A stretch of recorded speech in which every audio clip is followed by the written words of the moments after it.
Can we trust the New Testament? This question could mean a number of different things. It could mean, is the New Testament historically accurate? It might mean, is it theologically true? It might mean, is it internally consistent? Those are all important questions, but they are not our focus tonight. Instead, our focus is on a more specific question: can we trust the text of the New Testament? And by text, we mean quite literally the words that make up the New Testament. Can we know the original text? Can we know the exact words the original authors wrote? Or has the text become so garbled by the mistakes and intentional changes by scribes over the centuries that we can no longer know what the texts originally were? Another way of thinking about this question is to ask this: how badly did ancient and medieval scribes corrupt the text of the New Testament? This is a crucial question for properly understanding the New Testament. And as our speakers will note, we do not have any of the original manuscripts that the biblical writers produced. We don't have a single original, not a single autograph. I refer you to the glossary in your program for definitions of technical terms like autograph. Instead of autographs, what we have are copies, or rather copies of copies, or even copies of copies of copies. On the one hand, we're fortunate to have thousands of these copies, over 5,800 Greek manuscripts of various sizes, with more still being discovered. For example, a team from the center led by Dr. Wallace just this past spring discovered 4 new Greek biblical manuscripts in Athens. In addition to Greek manuscripts, we also have thousands more manuscripts in languages like Latin, Coptic, Ethiopic, Slavic, Georgian, Armenian, Syriac. We also have quotes and allusions to the New Testament from various ancient writers. So this is a remarkable set of data. Think of the skill set that scholars have to work to actually read all of these languages. This is why text criticism is one of the most difficult subfields of biblical studies in which to work. This abundance of data, however, creates its own set of problems. We have all of these manuscripts, but they differ from each other because of the text variants introduced by scribes. When we compare the different readings, can we determine that one reading is more likely to be original than the others? If not, if we can't construct the original text, how far back can we push it? How early can we get? And if we can't determine the original text, how much does it matter? These are the sorts of questions that text critics tackle, and we're fortunate to have 2 of the best-known text critics in the world, Daniel B. Wallace and Bart D. Ehrman. We'll see that when they examine the evidence, they find much with which to agree with each other, but they find much on which they disagree. Ehrman has argued that we can't always know the original text of the biblical writers, while Wallace's center is devoted to the great and noble task of determining the autographs of the New Testament. That's a quote from the center's website. For Ehrman, we will always have significant gaps in our knowledge of the original text unless an autograph turns up. For Wallace, while the task of determining the original is not complete, it can be done, and we are well on our way to doing it. Clearly, they disagree. And yet, as you'll see, despite their differences, they obviously have great professional respect for each other. Our format for tonight is laid out in the program. Each scholar will present an opening argument of approximately 30 minutes. First Dr. Ehrman, then Dr. Wallace. After the opening arguments, the 2 will have opportunities to respond to each other, and then another round of response after that. Afterwards, there will be time for questions from the audience, and we'll conclude with closing arguments, first by Dr. Ehrman and then by Dr. Wallace. You will then go home and debate who won.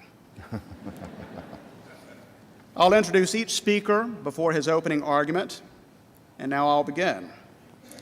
Bart D. Ehrman is the James A. Gray Distinguished Teacher in the Department of Religious Studies at the University of North Carolina at Chapel Hill.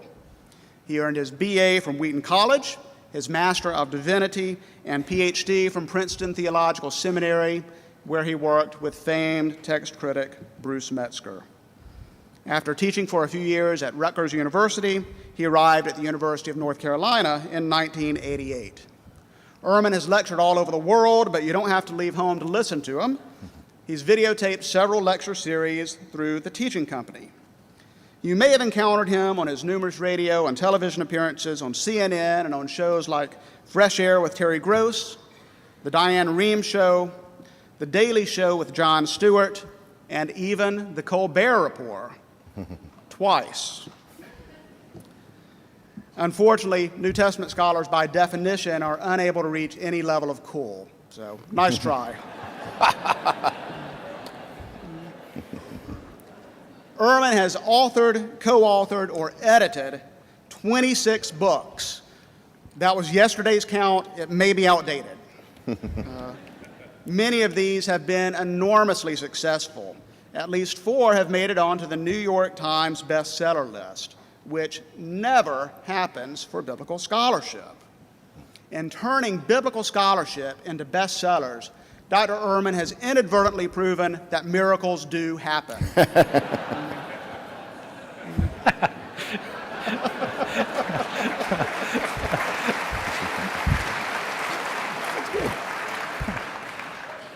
His books range from technical studies of inscriptions and particular text-critical problems to widely used introductory textbooks such as the New Testament and Historical Introduction to Early Christian Writings, which just entered its 5th edition, to works on the historical Jesus, the Lost Gospel of Judas, and Peter, Paul, and Mary Magdalene.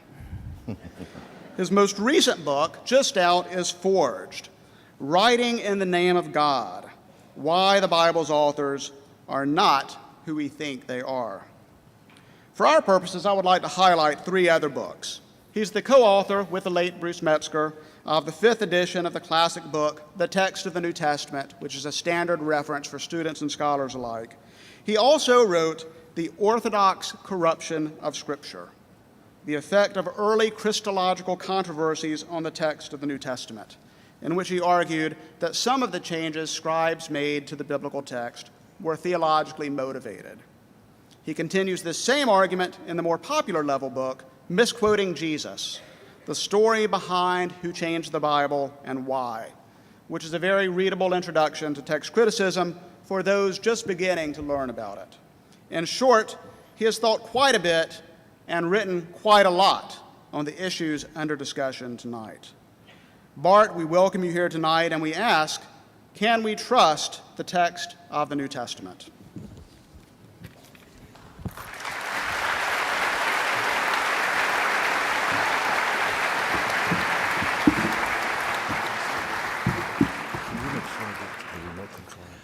Well, thank you very much for that generous introduction, Mark, and thank you all for coming out. Just to get things started, let me ask, how many of you would consider yourselves Bible-believing Christians? Right, okay. How many of you are here to see me get creamed? Right. Okay.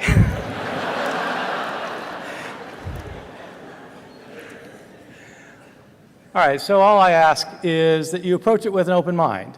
I have long thought about these issues, as Mark was pointing out. I did my PhD with Bruce Metzger, who was the world's leading scholar in text criticism. I was his final PhD student. I did both a master's thesis and a PhD dissertation under him. And then when I graduated from Princeton Seminary, I wrote for several years nothing except 4 books on textual criticism. I decided a number of years ago, 5 or 6 years ago, to try and write a book for popular audiences to explain what it is scholars have said about this field, and that was the book Misquoting Jesus that Mark mentioned. I should say that when I wrote Misquoting Jesus, that's not the title that I wanted to give it.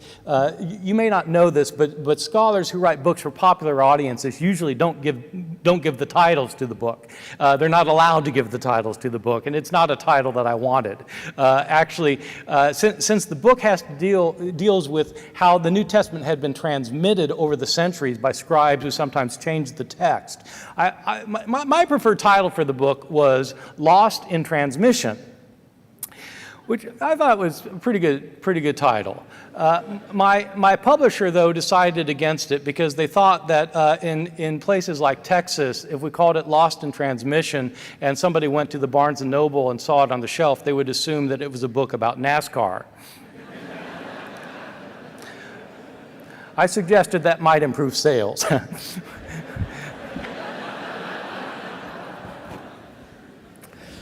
Can we trust the text of the New Testament? To get to this question, I need to give a little bit of background about how we got the New Testaments. When you read the New Testament today, you pick up the Gospel of Mark and you read the words and you assume you're reading the words that Mark wrote. Of course you assume that. But you're reading them in English and Mark wrote in Greek. And are you reading the words that Mark himself actually wrote, even if they are correctly translated from Greek into English? First, we have to think about the original Mark. We don't know who Mark was, we don't know where he lived, we don't know when he was writing. It's usually thought that he was a Greek-speaking Christian writing sometime around the year 70, so about 40 years after Jesus' death. And some people think he was writing in Rome. I don't know where he was writing. Let's say he was writing in Rome. Let's say he's writing in Rome around the year 70. Mark wrote down an account of Jesus' life, death, and resurrection. This book that he wrote was put into circulation the way books were typically put in circulation in the ancient world. It got handed around. If somebody wanted a copy of the book, they couldn't simply go to the Barnes & Noble. There wasn't a Barnes & Noble, and the book had not been mass-produced. It had been written either by Mark himself or by a scribe by hand. If somebody wanted to have a copy of their own, they had to make a copy, or to have somebody else make a copy for them. And so Mark was eventually copied. Maybe Mark was copied many times. Maybe he was copied only a couple of times. But once it was copied, more copies were needed, and so some people copied the copies. And then some people copied the copies of the copies. And some people copied the copies of the copies of the copies of the copies. Now, I don't know if you've ever tried to write out a copy of one of the books of the New Testament, like the Gospel of Mark, but I can guarantee you, if you do that, you're going to make a mistake. You might make lots of mistakes.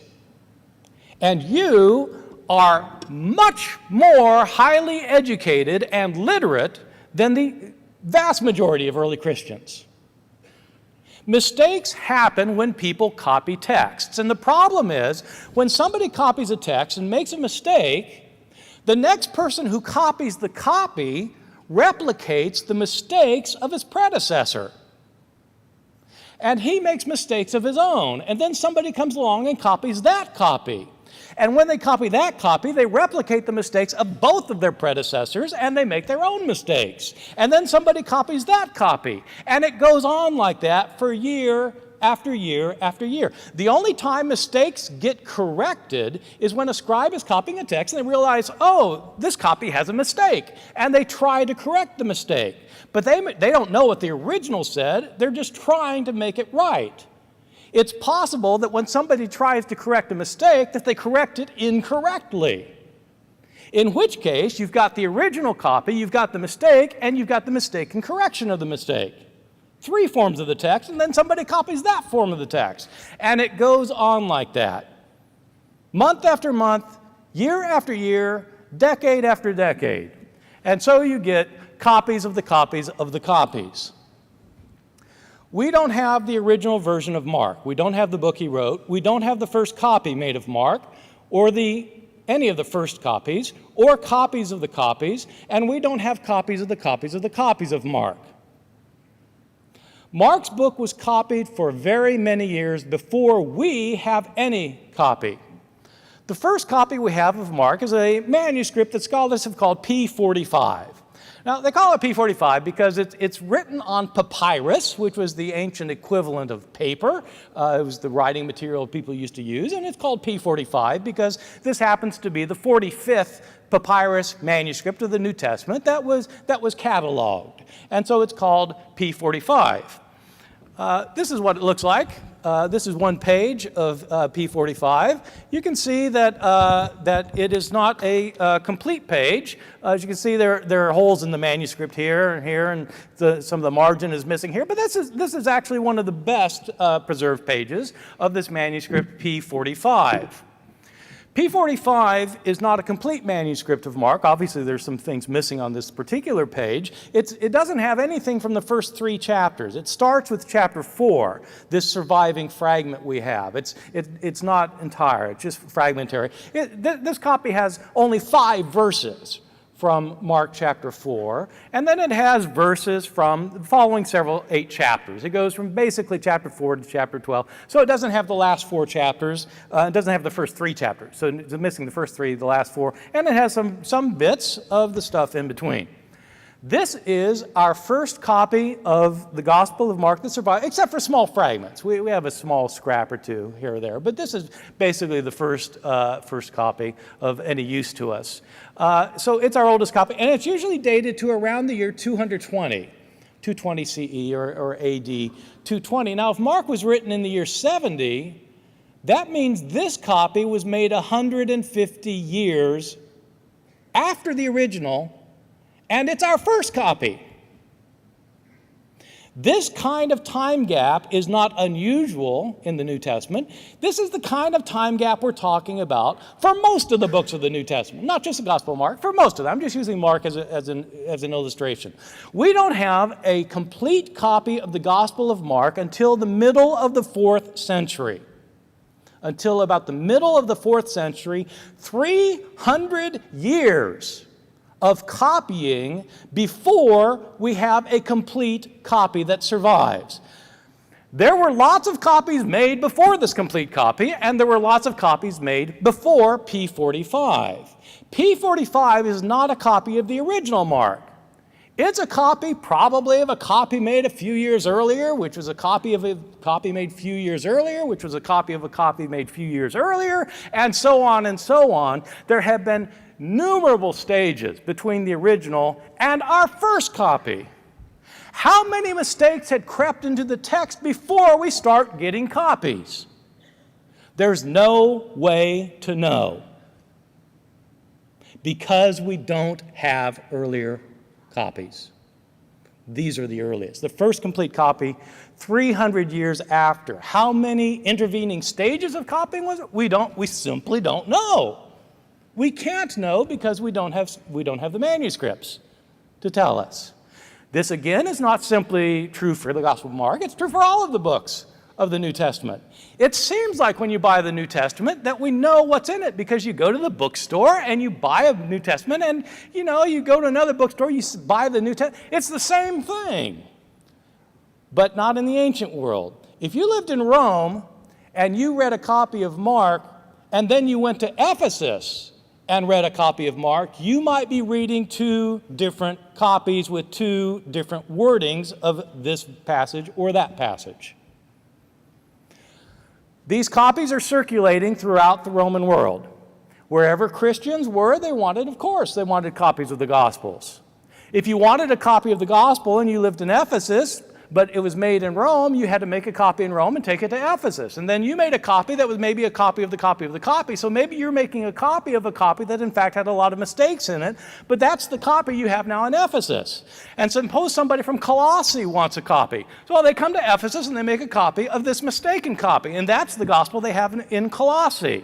And then suppose somebody from Antioch wants a copy. Well, they come to Colossae and they make a copy there of this errant copy that's based on copies of the copies of the copies, and it circulates around the Roman world like this, with everybody making mistakes and no way for us to know what mistakes had been made at the early stages.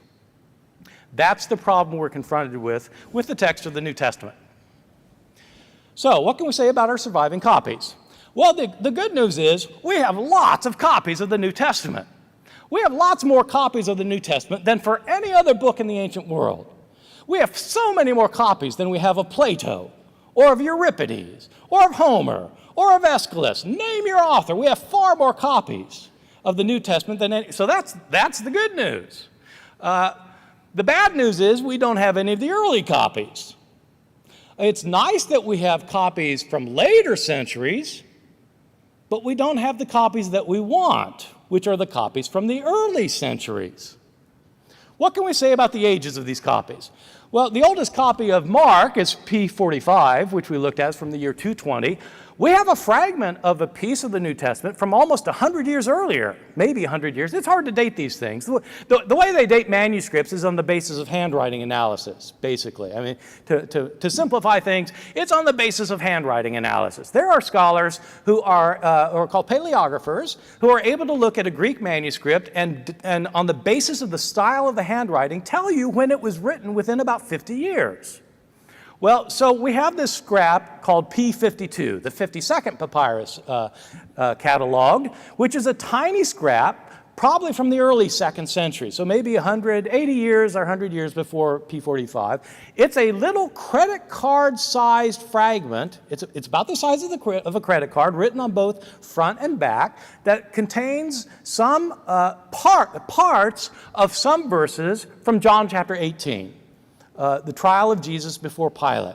It doesn't contain any complete verses. It is a triangular-shaped fragment that was discovered in the basement of the John Rylands Library in England, where the scholars realized what it was. It was discovered someplace in Egypt, as all these papyri were. So it gives us a few verses, which is great. I mean, it's great to know that you had a copy of John floating around in the early 2nd century, but it's just a few lines. It isn't very much. The vast majority of our manuscripts that survive are from after the 9th century.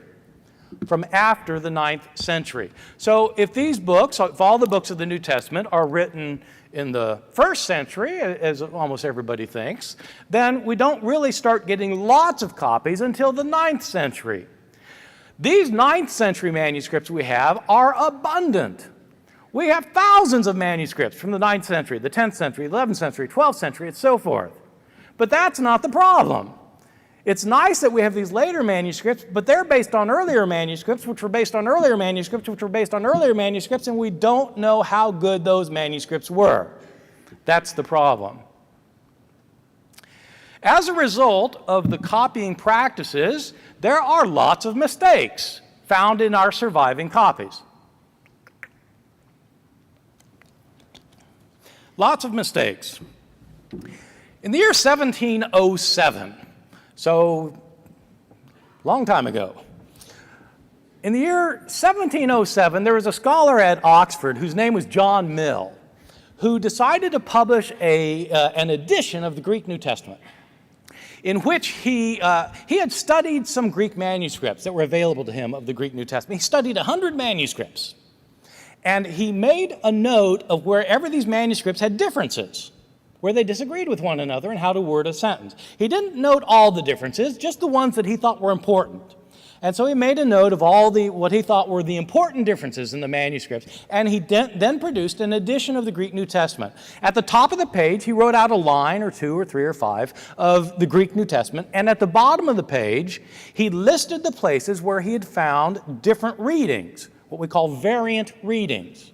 And so he did this page after page for the entire New Testament, where among the 100 manuscripts he examined, he had found differences. To the shock and dismay of many of his readers, John Mill's Greek New Testament contained 30,000 places of variation among the manuscripts that he had examined.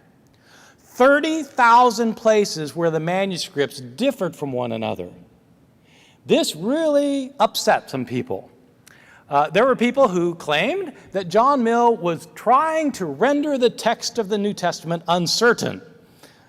His supporters pointed out he didn't invent these 30,000 places. He just noted that they exist. Well, that was 300 years ago, and it was based on a study of 100 manuscripts. Now we have 5,600 manuscripts. How many differences do we know about today? The reality is, nobody knows. Nobody has been able to count all the differences in our manuscripts. Some scholars say there are 200,000 differences. Some say there are 300,000 differences. Some say there are 400,000 differences. We don't know. Even with the advances of computer technology, we don't know. One thing we can say for certain is that there are more differences in our manuscripts than there are words in the New Testament. There are a lot of differences in the manuscripts. And those are just the manuscripts we have. How many differences were there earlier? We don't know. Now, what kind of mistakes do we have in these manuscripts? So, just to be quite clear about this, most of these 300,000, 400,000 differences are completely immaterial, insignificant, and don't matter for a thing other than to show that scribes in the ancient world could spell no better than my students can today. And you know, they didn't have dictionaries. They certainly didn't have spell check. I mean, these students today, how can you possibly misspell a word? The computer puts a red line under it. I mean, how dumb do you have to be to misspell a word? Well, scribes didn't have that. And so, you know, the majority of differences, I mean, if you just count them up, are probably misspelling words. These are what I would call an accidental kind of change. Scribes just couldn't spell. And you know the scribes actually didn't care how they spelled, because sometimes you'll have the same word, like 2 lines later, spelled differently. They did, you know, it wasn't an issue for them. Well, those are differences. And so, well, who cares about spelling differences? Well, you know, most of us don't care that much. There actually are some spelling differences that matter, but most spelling differences don't matter for anything. There are other kinds of accidental mistakes that you find in manuscripts. I mean, scribes often were incompetent, or they were sleepy, or they were inattentive, and so they made mistakes. Scribes sometimes would leave out a letter. Sometimes they'd leave out a word. They would often leave out an entire line. Their eye would skip from one line to the next line, and so they would leave out a line. There are some manuscripts where scribes have left out a page. Well, that's an inattentive scribe. There are other places where scribes accidentally copy the same word twice, or the same line twice. I don't know of any instances of copying the same page twice. So these are what I would call accidental changes. They are by far the majority of the variations that we have in our manuscripts. And the thing is, these accidental mistakes are usually pretty easy. If you're trained, they're pretty easy to catch, and you can see where it's happened. And so they're not all that significant for trying to know what the authors said. But I do have to say this about the accidental changes.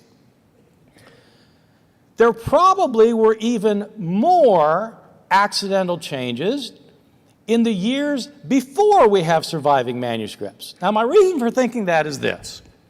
By the time you get to, say, the Middle Ages, who is copying manuscripts?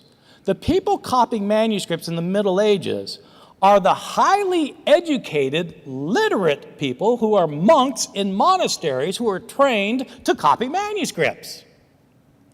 Those are the people who copied manuscripts in the Middle Ages. Well, you didn't have monks in the 4th century, so when we first start getting complete manuscripts, who was copying them then if you don't have monks in monasteries yet? Well, then the people copying them in the 4th century, at least the 4th century manuscripts we have, are pretty good. So they're written by highly literate people who appear to be trained to copy manuscripts in the 4th century. But things start changing when you start getting earlier. The manuscripts in the 3rd century aren't nearly as good as the manuscripts in the 4th century. The scribes don't appear to be trained. When you get to the 2nd century, many of the manuscripts, we don't have much. We just have fragments here and there from the 2nd century, but they're not nearly as good as those 4th century manuscripts. Who was copying the manuscripts to begin with? The reality is that most people in the ancient world were illiterate. This seems strange to us today because almost everybody we know is basically literate. I mean, literacy is still a big problem in this country, but 99% of the population in the United States can at least read the sports page. In the ancient world, maybe 10% of the population could read the sports page. They didn't have sports pages, but it could, in theory, have read the sports page. Most people couldn't read. Most people couldn't write. Who copied the manuscripts? In the early Christian churches, probably whoever the guy was in the church who at least could read something was the person who copied the manuscript. Was he trained as a scribe? No. Well, then, how good was he? Probably not very good. He probably made accidental mistakes that got replicated and replicated and replicated until our surviving manuscript. Probably. I mean, I don't know. Nobody knows. Dan doesn't know. Now, he's going to tell you he knows, but I'm telling you, he doesn't know. In addition to the accidental mistakes, there are intentional mistakes, which are by far the most interesting kinds of mistakes, and I'm going to give you several examples of ones that strike me as rather significant. Changes where a scribe it looks like he's intentionally changing something. Now, we don't have the scribes around to interview, so we don't know that they intentionally changed. I mean, we can't ask them, did you do this on purpose or not? But you're going to see from these examples, it looks like somebody's doing this on purpose, probably. If not, it's just a massive accident, but they still are important changes. And so we'll look at those. Before, I just want to make one final point, that the earliest scribes were much worse than the later scribes. They certainly made a lot more accidental changes. They may have made a lot more intentional changes, and there's no way for us to know. Let me tell you about some of the intentional changes. I'll just give you a list of ones. These will be passages that if you know your Bibles well, which I have a strange feeling you do, unlike my students at Chapel Hill, these will be passages that you probably know about. In the King James Bible, 1 John chapter 5, verses 7 and 8, provides us with the only place in the entire New Testament where the doctrine of the Trinity is explicitly taught. The doctrine of the Trinity is that there are three persons in the Godhead, the Father, the Son, and the Holy Spirit, and those are not three gods, the three are one. 1 John chapter 5, verses 7 and 8, in the King James Bible refers to there are three in heaven, the Father, the Word, and the Spirit, and these three are one. That's in the King James Bible, but it's not in the Greek manuscripts. You get it, it's actually in a few Greek manuscripts, and it's in Latin manuscripts, which was at the heart of the Latin Vulgate. It's an important verse because, as I said, you can intuit or you can reason towards the Trinity from other passages in the New Testament. This is the only passage that explicitly teaches it, and it wasn't originally in the New Testament. Dan and I do not disagree on this point. This verse was not originally in the New Testament. Is it an important verse? Well, it was for my grandfather. When the Revised Standard Version came out in 1952, he went through the roof, because it didn't have the teaching of the Trinity. They took out the Trinity. This was a huge offense. Not nearly as offensive as I would be to him, but it was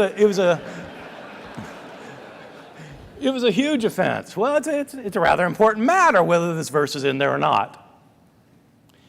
Is Jesus ever called the unique God in the New Testament? It depends which manuscript you trust for John chapter 1, verse 18. Some of our manuscripts, the manuscripts that some textual scholars prefer and others don't prefer, some in this verse talk about Jesus as the unique God. No one has seen the Father at any time.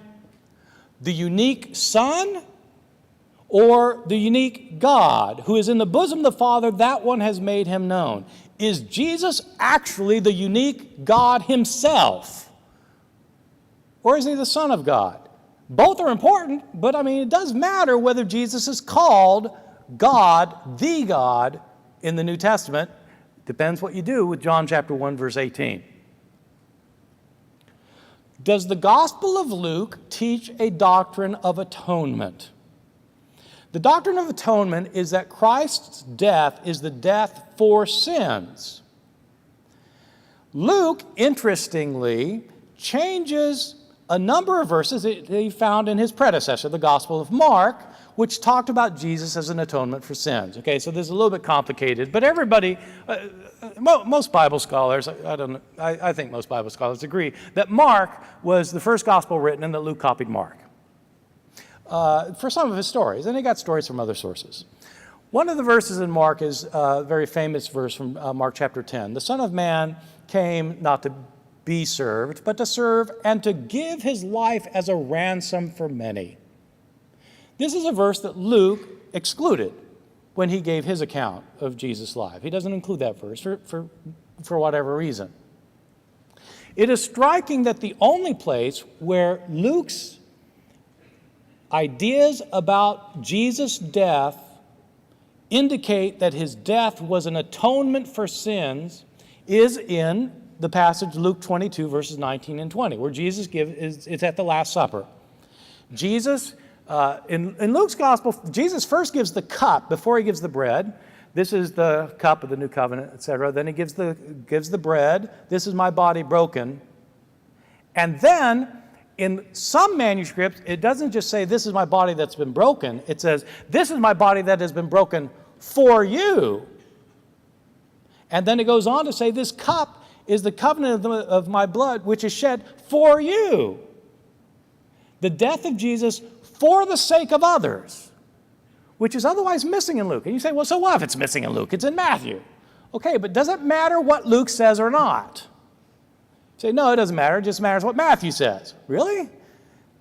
Luke doesn't have a doctrine of atonement depending on which manuscript you trust for chapter 22. The favorite story of many Bible readers of Jesus is the story of Jesus and the woman taken in adultery. Jesus is teaching in the temple. You all know the story. It's in all the Jesus movies. This story is so good, you can't leave it out of a Jesus movie. When Mel Gibson made The Passion of the Christ, even though it was about Jesus' last hours, he had to include this story, so he included it as a flashback. Right? Jesus was remembering this happened because you can't make a Jesus movie without the woman taken in adultery. Let the one without sin among you be the first to cast a stone at her. It's found in manuscripts of the Gospel of John, but it's not originally in the Gospel of John, probably, because it's not in the earliest manuscripts of John. It's a story that was added later after our earliest manuscripts. How many stories were added before our earliest manuscripts? We have no way of knowing. They may have been some of our favorite stories. How would we know? We can't know. We don't have any evidence. The last 12 verses of Mark, where Jesus appears to his disciples and tells them that anyone who converts and believes in him will be able to speak in foreign tongues, will be able to handle deadly snakes, will drink poison and it won't hurt them, those verses are not found in the oldest and best manuscripts of Mark. These are the verses used by the Appalachian snake handlers in my part of the world. I've always thought that on the way to the hospital, somebody should tell one of these people, actually, you know, those verses aren't in the original copy. Did Jesus pray, Father, forgive them, for they don't know what they're doing? It's found only in Luke, but it may not be in Luke because some manuscripts lack it. You can see these are pretty important verses. So even though most of the changes are accidental, some of the intentional ones really matter. Is the text of the New Testament reliable? The short answer is there is no way to tell. How can we possibly know, given the kinds of evidence we have? There are passages that scholars continue to debate.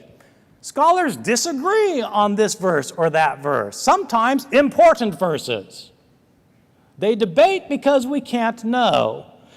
There are passages where we will never know what the original wording was. Does it matter? In my view, the answer is absolutely yes. Thank you very much.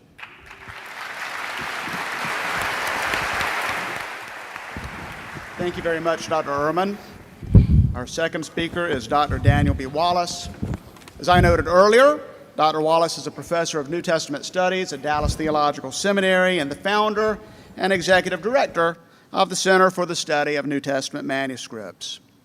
He earned a BA at Biola University and a THM and PhD at Dallas Theological Seminary. An ordained Baptist minister who has held several ministry positions, he has served on the faculty of DTS since 1987. Dr. Wallace has traveled around the world to study and photograph biblical manuscripts. He's examined biblical manuscripts at the Ecumenical Patriarchate of Constantinople, the monastery of St. John the Theologian on the island of Patmos, the Vatican, St. Catherine's Monastery at Mount Sinai, and many other sites. He is frequently consulted by the media. He's appeared on television shows such as Day of Discovery and CBN News, and has been a source for stories and publications such as the Wall Street Journal, the Boston Globe, and U.S. News and World Report. He's given over 100 radio interviews. In the scholarly world, he's best known for his extensive work in the areas of biblical Greek grammar and text criticism. His highly acclaimed textbook, Greek Grammar Beyond the Basics, an exegetical syntax of the New Testament, is used in, by one estimate, 2/3 of the biblical Greek classrooms across the country, in places like Yale Divinity School, Princeton Theological Seminary, and abroad in Cambridge University. His textbook on ancient Greek is so good that it's being translated into modern Greek. Just think about that. It's already been translated into Portuguese, Russian, and Spanish. He's the senior editor of the Net Bible, or the New English Translation. This is the first biblical translation to ever be beta tested on the internet. When a preliminary version was posted online for comment, over 1 million people looked at it. If it had been on Facebook, they would have said, like. The Net Bible has nearly 61,000 footnotes, the most of any one-volume Bible translation ever published. Dr. Wallace is the author or co-author of several other books, such as Who's Afraid of the Holy Spirit? An investigation of the ministry of the Spirit of God today, Reinventing Jesus, How Contemporary Skeptics Miss the Real Jesus and Mislead Popular Culture, Dethroning Jesus with Darrell Bock, and The Basics of New Testament Syntax. I was going to say that he's written 8 books, but that's yesterday's count, and it's out of date.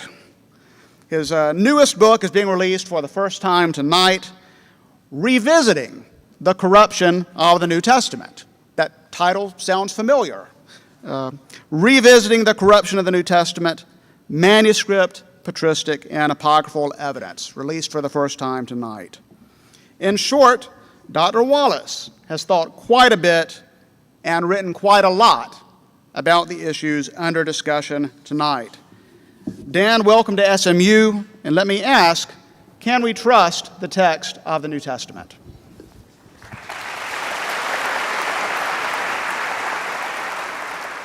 Bart and I have known each other for nearly 30 years.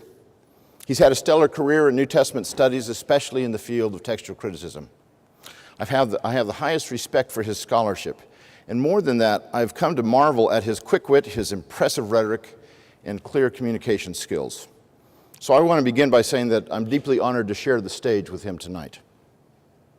In the appendix to his immensely popular book, Misquoting Jesus, Bart declares, "The facts that I explain about the New Testament in Misquoting Jesus are not at all news to biblical scholars. They are what scholars have known and said for many, many years." He's right. So at the outset, I want to discuss our common ground. There are basically 5 things that we agree on. First of all, the handwritten copies of the New Testament contain a lot of differences. We really are not sure what the number is, but I agree with Bart that there are certainly more differences in the manuscripts than there are words in the New Testament.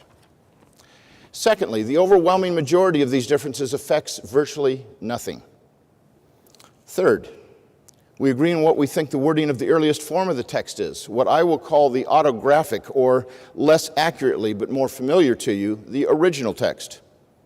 We agree on this almost all the time. Fourth, our agreement is even over several well-known and controversial passages, some of which Bart has already mentioned. Mark 16, 9 through 20, for example, where Jesus tells his disciples that they can drink poison and handle snakes and not get hurt. I agree with Bart that this passage is not part of the text that Mark wrote. And my apologies to anyone who has traveled to this debate from West Virginia.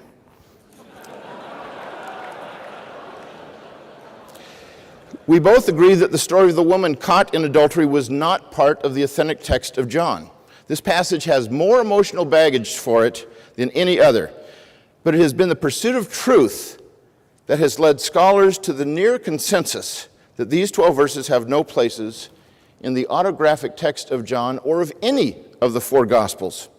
Put simply, it's my favorite passage that's not in the Bible. These two passages are far and away the longest disputed texts in our manuscripts. They've been considered inauthentic in virtually all modern translations of the Bible. We both agree on 1 John 5:7. In the King James Bible it reads, "For there are three that bear record in heaven, the Father, the Word, and the Holy Ghost, and these three are one." As Bart said, this would be the most explicit statement about the Trinity in the Bible, but it is definitely not part of the original text. And this fact has been known by scholars for half a millennium. And finally, we both agree that Orthodox scribes occasionally change the New Testament text to bring it more into conformity with their views. So what's the issue then? The text is not the issue. Rather, our disagreement is over two things: how significant these textual variants are, and whether we can have any confidence about recovering the wording of the original. I take the position that we can be relatively confident.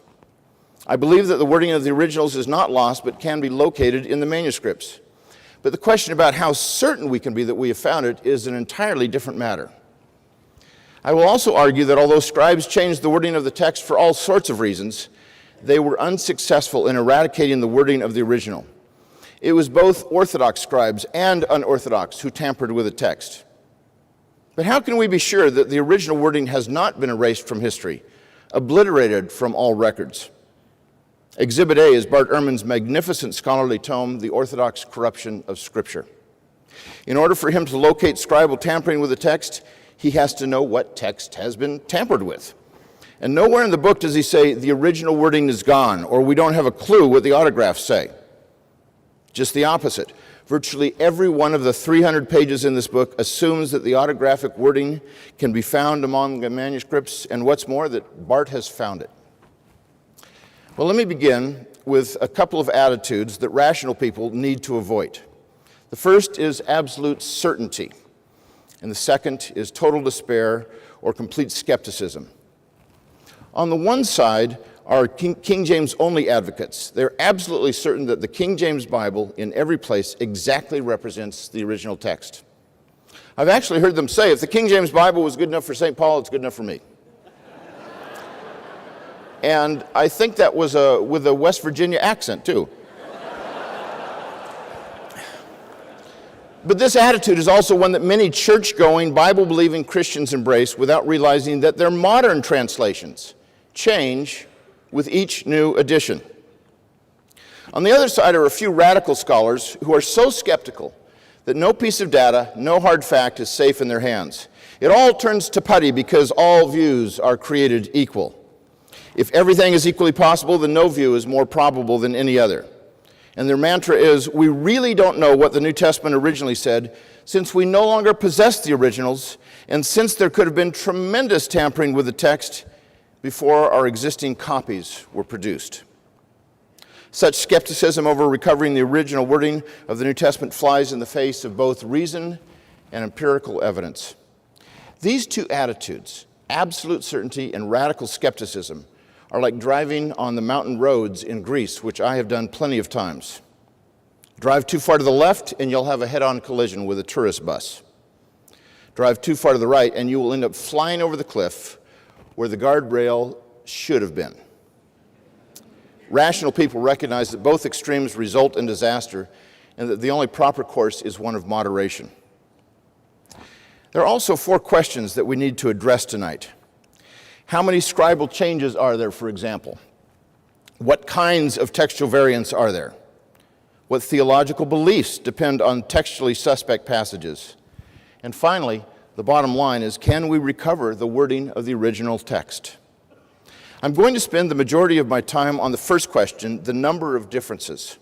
But you'll see that this significantly relates to the last question as well. So let me begin with the number of variants, and I want to start with a definition of a textual variant. It's any place among the manuscripts in which there is variation in wording, including word order, omission or addition of words, even spelling differences. The most trivial changes count, and even when all the manuscripts except one say the same thing, that lone manuscript readings counts as a textual variant.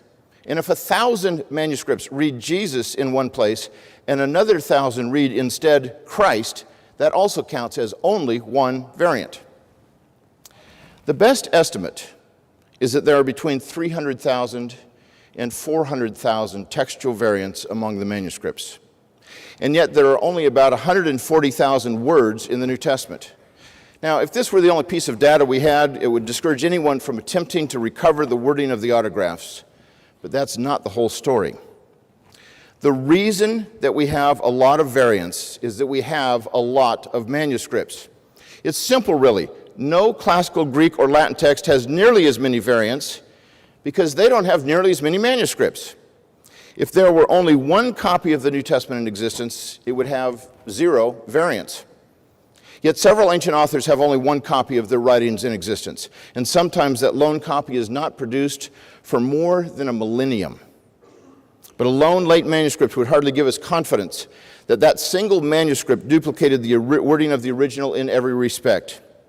This was recognized 300 years ago by the brilliant textual scholar Richard Bentley in his work Remarks Upon a Discourse of Free Thinking, which was dealing with John Mill's Greek New Testament with 30,000 variants. And what he said was that if there had been a manuscript, but one manuscript of the Greek Testament at the Restoration of Learning about 2 centuries ago, then we would have had no various readings at all. And would the text be in a better condition then than now that we have 30,000 variant readings? It's good, therefore, to have more anchors than one, and another manuscript to join the first would give more authority as well as security.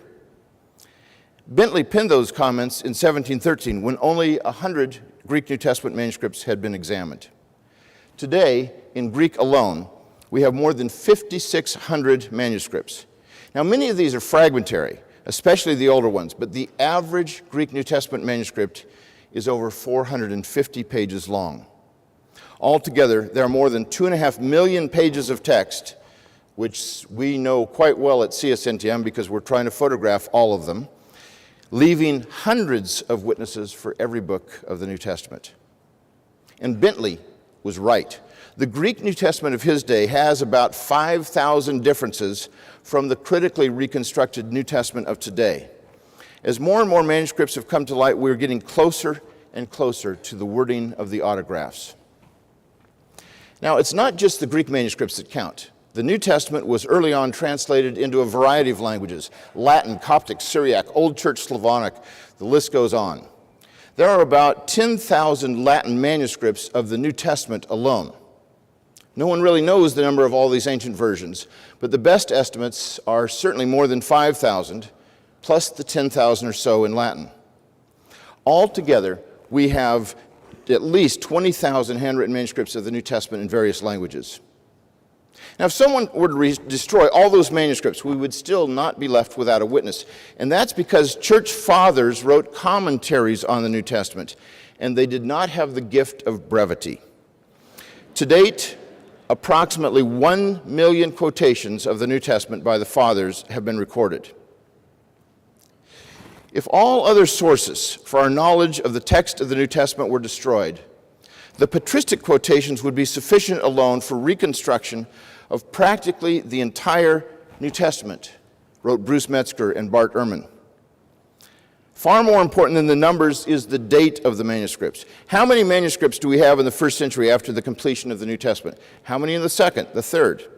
Although the numbers are significantly lower, I think they're still rather impressive. We have today as many as a dozen manuscripts from the second century, 64 from the third, and 48 from the fourth. That's a total of 124 manuscripts within 300 years of the composition of the New Testament. Now, most of these are fragmentary, but collectively, the whole New Testament is found in them multiple times. How does the average classical author stack up? If we're comparing the same period, 300 years after composition, the average classical author has no literary remains. Zero, none, nada. But if we compare all the manuscripts of a particular classical author, regardless of when they were written, the total would still average less than 20, and usually less than a dozen. Stack them all up, and they're about 4 feet high. So how high would the stack of New Testament manuscripts be by comparison? Well, let's take a look. Would that be enough? No, I think we have a few more. Yeah, that's getting better. It's probably not enough. We need to add some more New Testament manuscripts. That's getting better, but it's still not even close to enough. That's still not really there. That's as much as I could do on PowerPoint. That's 1/4 the amount. If you were to put that New Testament stack in one stack, not the 10 that I've got across there, and make it go up as high as it was supposed to, we'd have over a mile of manuscripts compared to 4 feet. Now, perhaps this seems a little bit abstract. Let's use money as an analogy that you can all relate to. If the average ancient author makes $20,000 a year, which is below the poverty level, today that is, the New Testament earns $20 million a year. Skeptics repeatedly note that the vast majority of New Testament manuscripts come from at least 800 years after the completion of the New Testament. The implication they draw from this is that none of these manuscripts are trustworthy, that the New Testament is in no better shape than any other ancient literature. What they don't tell you is that these later manuscripts add only 2% material to the text. If you can envision the New Testament as a snowball rolling down a hill, picking up alien elements through the centuries, it's remarkable that it only picks up 2% more material over 14 centuries. And they don't tell you how this compares to other ancient writers. For many important authors, we only have partial works. Livy and Tacitus were two of the most important Roman historians of the 1st century CE. We base an awful lot of our understanding of Rome on these two writers. Livy wrote 142 volumes on the history of Rome. Only 25% of them survive today. Only a third of Tacitus' writings are still with us. But we have 200 copies of Pliny the Elder's writings, but we're waiting 700 years for the first one. Plutarch's Lives are found in manuscripts no earlier than 800 years after he wrote. Josephus' Antiquities of the Jews is found in more than 20 copies, none earlier than the 9th century. The earliest copy of Polybius, the historian, was written 1,200 years after he wrote. There are massive gaps in copies of Pausanias' description of Greece, all of them coming more than 1,400 years later. Herodotus' Histories has 26 copies, the earliest coming half a millennium later. But we're waiting 1,500 years for the first substantial copy. We are waiting 18 centuries for any substantial copies of Xenophon's Hellenica. Now, these are not obscure authors. They are some of the most important historians and biographers of the Greco-Roman world. And for some of the better preserved writings, there are gaps galore. One scholar complained that the surviving copies of some of these writings are filled with gaps, corrupt, dislocated, and interpolated. He then proceeds to lay out principles to fill the gaps with nothing but his own reason, because he can't find the original wording in any manuscript. Another scholar notes that for the manuscripts of his author, the chief blemishes are gaps in the text where the manuscript tradition fails us entirely. The task of filling the gaps without manuscript testimony is absolutely necessary for most of Greco-Roman literature and almost entirely unknown for the New Testament. Let me repeat that. The task of filling the gaps without manuscript testimony is absolutely necessary for most of Greco-Roman literature and almost entirely unknown for the New Testament. Skeptics also don't tell you how many New Testament manuscripts we have in those earlier centuries. I've already mentioned the data on the first 3 centuries. Here are the statistics through 900 CE.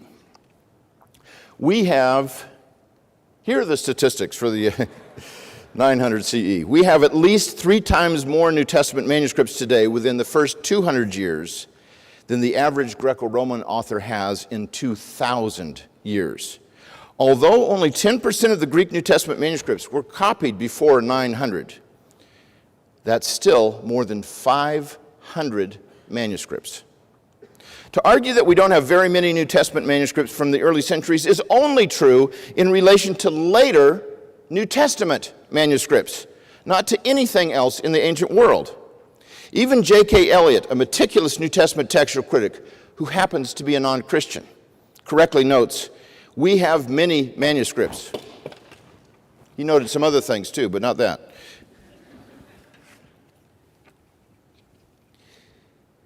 Mark, I lost a battery. Never should have quoted Elliott. I knew that was a risk.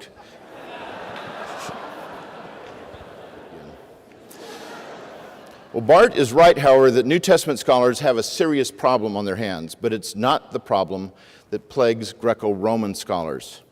New Testament scholars are confronted with an embarrassment of riches.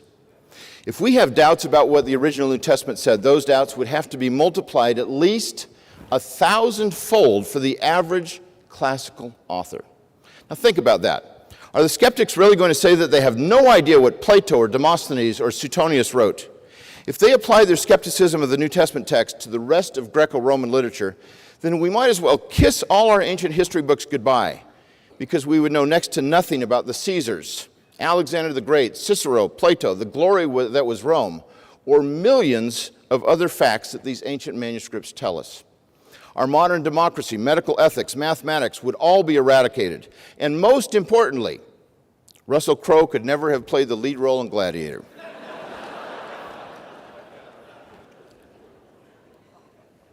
This kind of skepticism would thrust us right back into the Dark Ages where ignorance was anything but bliss. Put simply, the New Testament is far and away the best attested work of the ancient world. And precisely because we have hundreds of thousands of variants and hundreds of early manuscripts, we're in an excellent position for recovering the wording of the original. To speak about the number of variants without also speaking about the number of manuscripts is an irresponsible appeal to sensationalism. Now we get to the second section, the nature of the variants. What kinds of variants are there in the manuscripts? Well, more than 99% make virtually no difference at all. For example, the most common variant involves spelling. And this is... Sorry about that.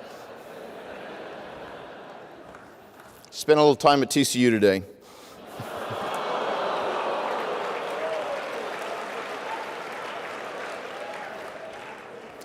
The absolutely most common textual variant is what's called a movable nu. That's N at the end of a word when the next word starts with a vowel, like our word a book, an apple, same kind of principle. Or at TCU they say an book, a apple. Well, then there's alterations that cannot be translated. They can't be translated because Greek is a highly inflected language. You can put three words, Jesus loves Paul, in any order you want in a sentence, and it can mean exactly the same thing. Word order has to do with emphasis, but not meaning because of the inflections on the ends of the words. But not only does Greek have a highly inflected language, it also uses the definite article, the word the, in ways that we don't use it in English. You could say, the Joseph and the Mary went to Jerusalem, as Luke does in chapter 3 of his gospel. We would say Joseph and Mary, not the Joseph and the Mary. That sounds like a doofus. But that's ancient Greek, and that's how it was. Now, I wrote my master's thesis on when the article does not occur in the Greek New Testament. I wrote my doctoral dissertation on when the definite article does occur in the Greek New Testament. These two works could cure the most hopeless insomniac.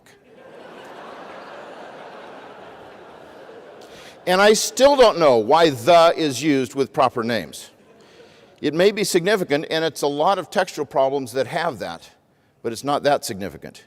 So here's how many ways you can say Jesus loves Paul in Greek. Please write this down because it will be on the test. 8 different ways you can say it. Oh, here's another 8 ways you can say it. Now, if you factor in different spellings for these words, or what's called nomina sacra, or particles that typically are not translated, there are literally hundreds of ways to say Jesus loves Paul in Greek, where every single time it's translated exactly the same in English. Now, if a three-word sentence like this could potentially be expressed by hundreds of Greek constructions, how should we view the number of actual variants in the New Testament manuscripts? That there are only 3 variants for every word in the New Testament when the potential is almost infinitely greater seems trivial, especially when we consider how many thousands of manuscripts there are. The smallest group of variants are those that are both meaningful and viable. Less than 1% of all textual variants fit this group. Let me just give you a couple examples. Bart went over some major ones that we both would agree on. Mark chapter 9, verse 29. Jesus is talking to his disciples after they tried to exorcise a demon and they came back in utter failure, and he said, "This kind cannot come out except by prayer." Well, some manuscripts, including some very early manuscripts, say, "and fasting." So, here's a significant issue. If you are in the business of demon exorcism, you want to know, some of these stubborn demons, do you have to cast them out with just prayer, or is fasting also necessary? Now, you can tell just by looking at me that I go with a shorter reading.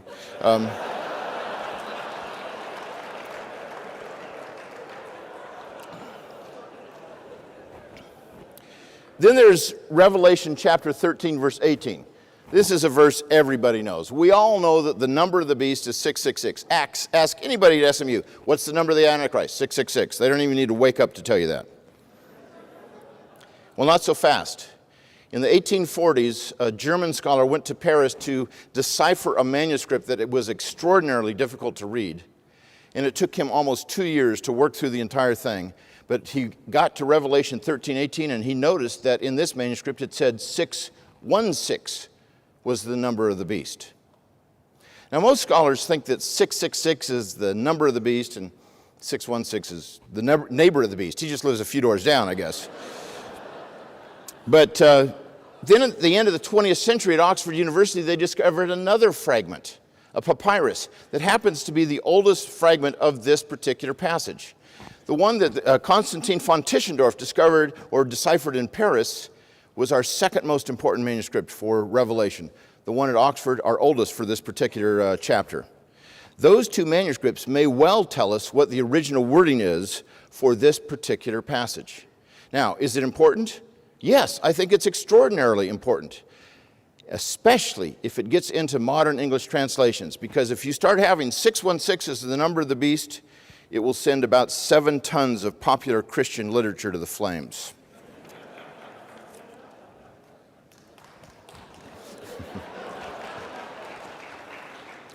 Although the quantity of textual variants among the New Testament manuscripts numbers in the hundreds of thousands, those that change the meaning pale in comparison. Less than 1% of the differences are both meaningful and viable.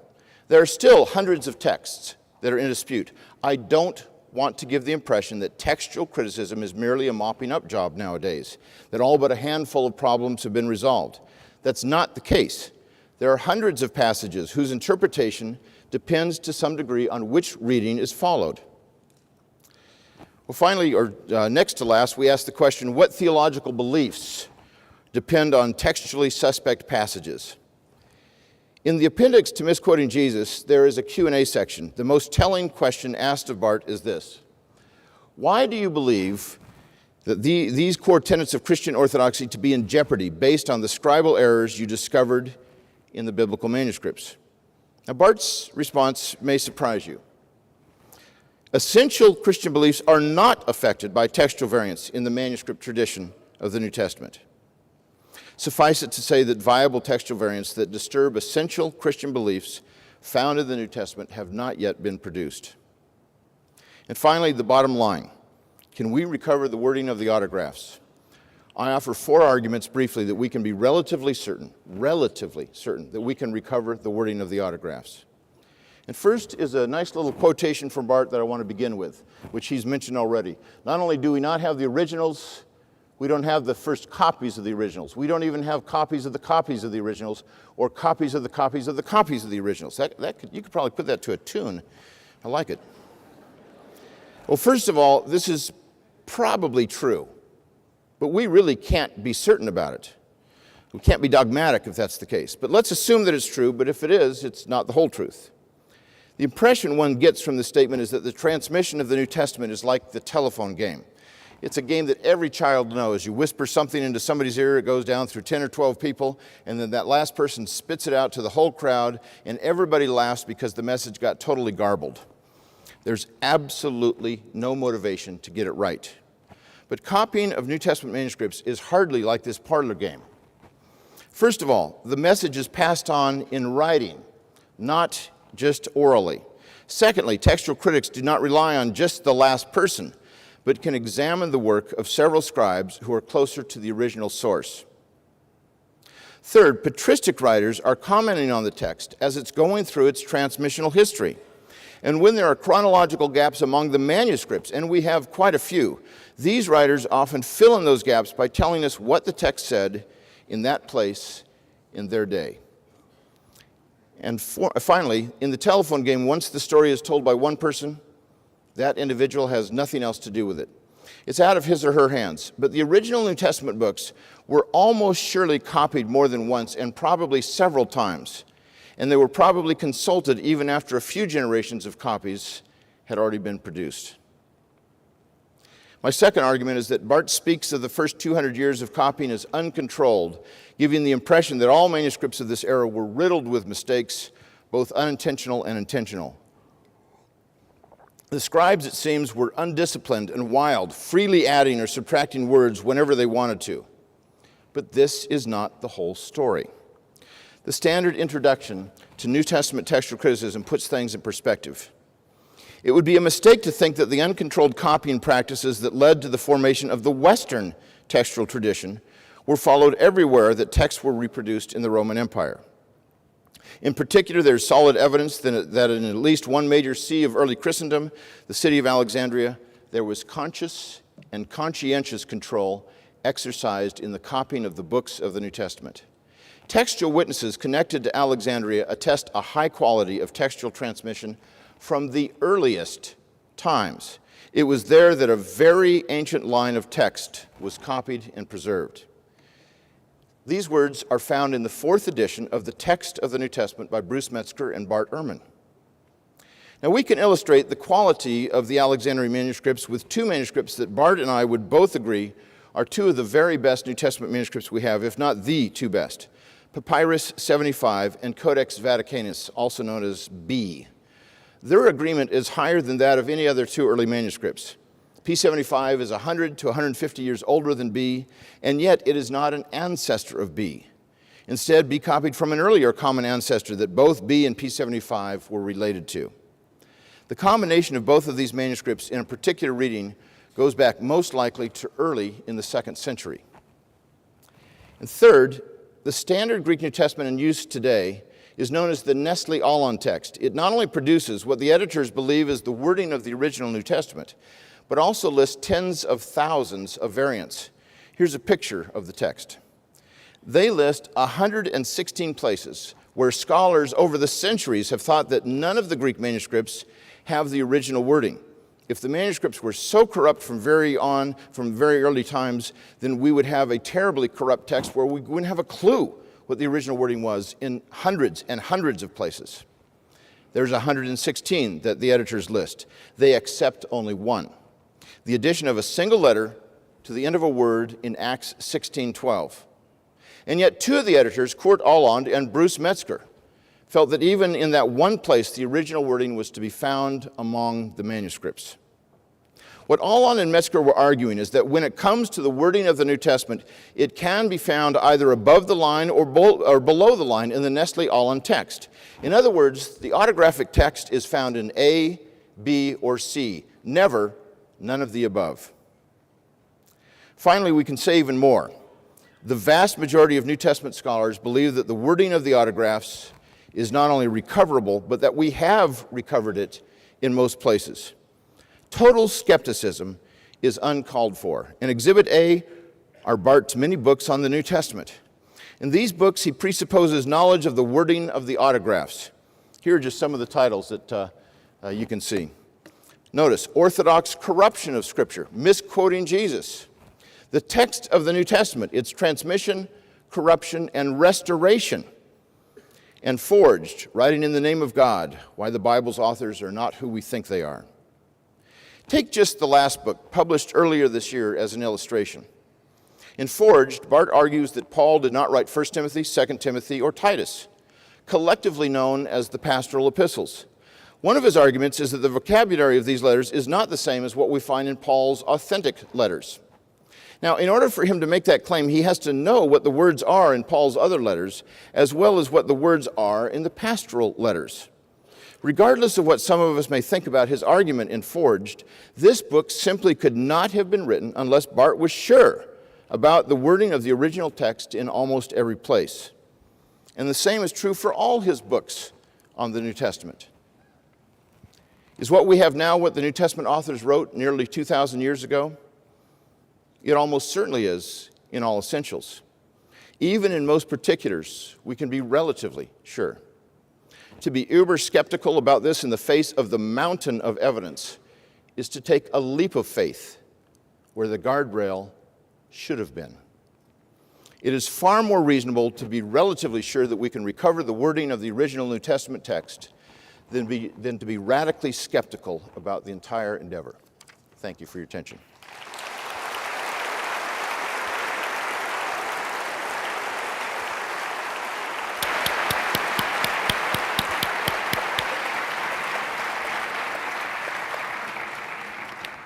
Thank you very much. Thanks, Mark. At this point, we'll have 2 rounds of response.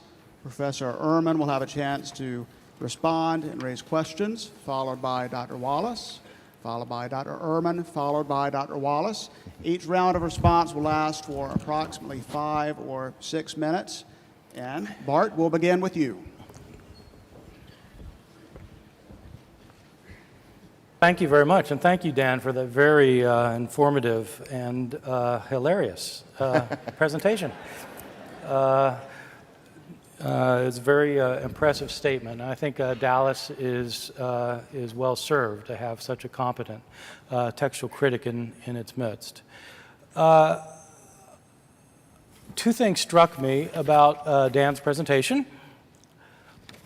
One was lost in my notes. One was how much we agree on many important points. The other was how little, it seems to me, he's addressed the real problem. One of the strategies that Dan has used is to quote some of my earlier books, some of which were written nearly 20 years ago, claiming that I obviously do believe that we can achieve the original text. I've changed my mind on that question. I simply, for the reason that I've given you. We don't have evidence that can tell us whether we know about the original New Testament, and I was a little bit disappointed in seeing that Dan didn't provide any evidence. I'll bring that up again at the very end of my closing remarks here. First, I want to make a couple of comments about things that he really stressed that struck me as really irrelevant. First, Dan wants to stress that the reason we have so many variants is because we have so many manuscripts, and we have all of these patristic authors who quote the New Testament. We have lots and lots of witnesses. I agree, but that's not relevant. Yes, that's why we have so many variant readings, but what about the manuscripts we don't have from the early centuries? He says we have 124 manuscripts within the first 300 years, and the New Testament is replicated many times in those manuscripts. I'd like to see the evidence of that, actually, that we have the entire New Testament replicated many times in those manuscripts. But even if it's true, what are our earliest witnesses? How many do we have before P45 in the year 220 for the Gospel of Mark? It's 150 years after Mark was originally produced. What manuscripts do we have before that? Dan stresses that we have many more manuscripts of the New Testament than we do have for classical authors, and that if we reject the idea that we can achieve the original text for the New Testament, then how much more for the classical authors? So we may not know what Plato said, or Cicero, or Suetonius, or Tacitus, and he's absolutely right. We may not know. But how does that mean that we do know about the New Testament? It doesn't address the question. Dan argued that only 1% of our surviving variants matter for anything. Only 1% are meaningful and viable. I don't know if that's true. It might be 1%. Suppose it is 1%. My question does not pertain to the 1%. My question pertains to the textual variants that were introduced into the manuscript tradition before our surviving manuscripts. How many additions were there before our manuscripts? How many omissions were there before our manuscripts? And if he tells us that we know the answer, then I'd like to know how we know the answer. How does he know that the manuscripts were not changed? He agrees with me that there are hundreds of passages that really matter. But then he wants to stress that no essential Christian beliefs are affected, and he quotes me to that effect. That is absolutely true. I don't think that Dan's theology will change, no matter which variants he looks at. But is that how we gauge significance? Does the problem not matter because none of our theological doctrines are changed? Let me give you an analogy.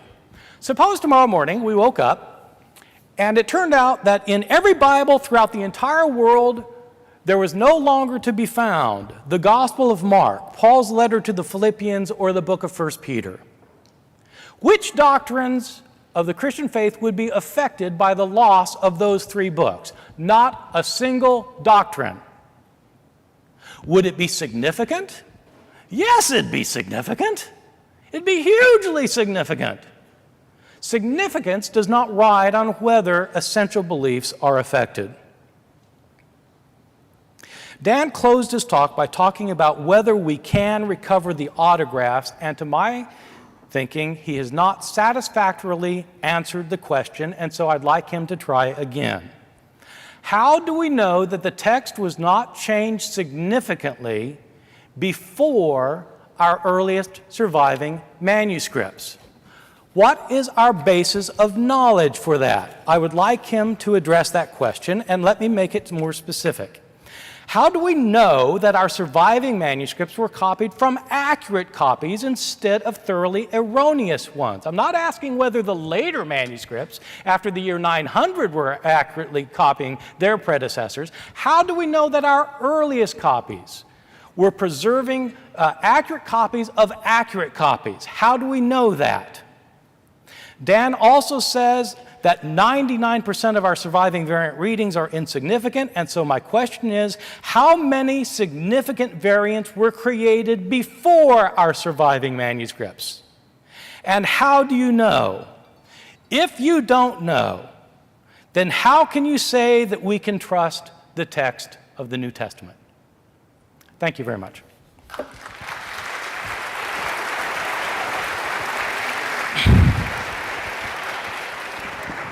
Thank you. Dan?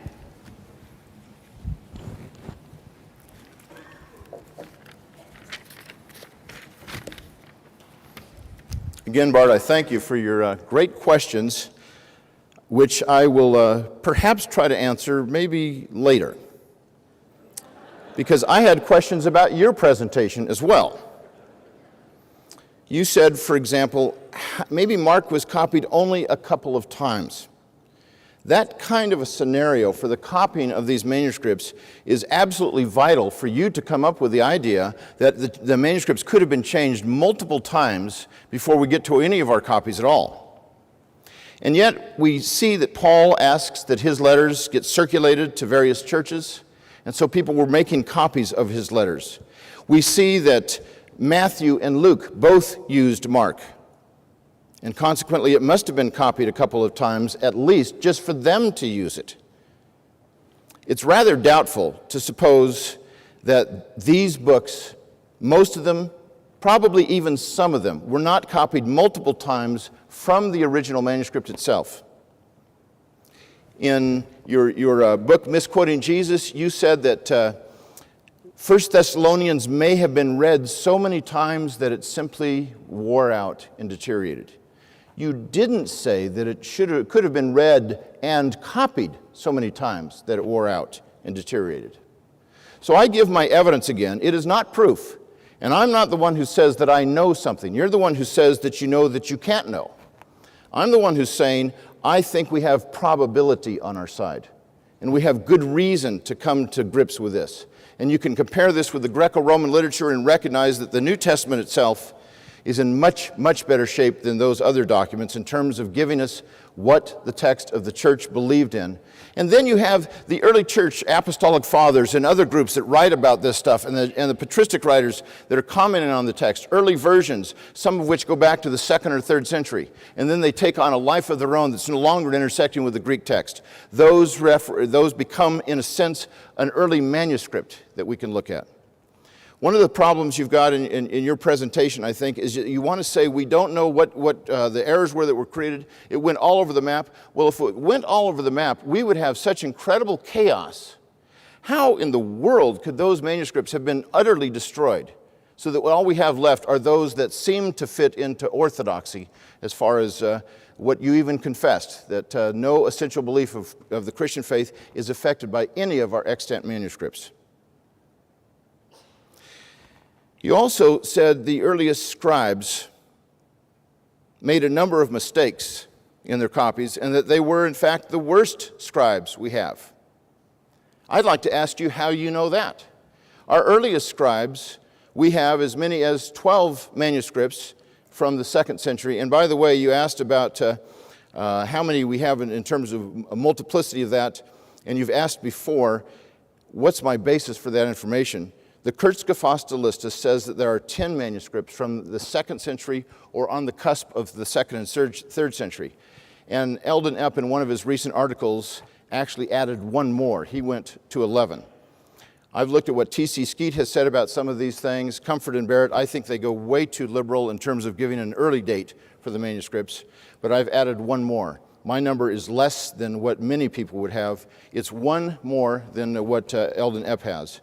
And it's 13 more than what he has through the 4th century. 124 manuscripts I've got, he's got 111. Now, you talk about these early scribes not being literary scribes, not being trained scribes, and then you talk about the ones who are trained, which are in the Middle Ages. That is certainly true. But so is the scribe of Sinaiticus in the 4th century. So is the scribe of Vaticanus in the 4th century. In fact, so is the scribe of P66 in the 2nd century. And that scribe did his work, according to E.C. Caldwell, in a scriptorium where his primary concern was to make pretty letters. He made a lot of mistakes. There's another manuscript that's almost as old as that, P75, that we know was not produced in a scriptorium, not by a professional scribe.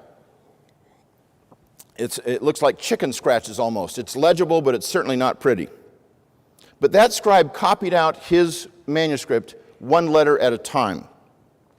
And you and Dr. Metzger both said that P75 and B together attest to a very early tradition, a very ancient tradition. So what I am saying about what I probably know, not certainly know, is what you and Dr. Metzger said in 2005 in the 4th edition of the text of the New Testament. The other thing, though, on these early scribes is that P75 was written in what's called a documentary hand. A scribe who writes in a documentary hand means that he's not trained to be a literary scribe copying literature, but he is trained to be a bureaucrat, a CPA, a bean counter. Those scribes were meticulous, and one of the great pieces of evidence to demonstrate that our manuscripts come back from these documentary hands is the use of numbers in the manuscripts. We don't see this in the more literary manuscripts. What we see is the numbers spelled out, while as in the documentary hands, they are not spelled out. P75 was written with a documentary hand. He was an untrained scribe, and yet Barth agrees that that's one of the very best manuscripts we have of the New Testament. The last question is, when you speak about these manuscripts and the mistakes that they made, what kinds of mistakes are you talking about? In those early centuries, you said that the mistakes that they made were mistakes that were accidental, not intentional. Those are the easiest mistakes you mentioned to discern. Let me give one example as I wrap up, and that is in one manuscript, John 1:30, it says, has John the Baptist say, after me comes heir. Well, that doesn't make much sense.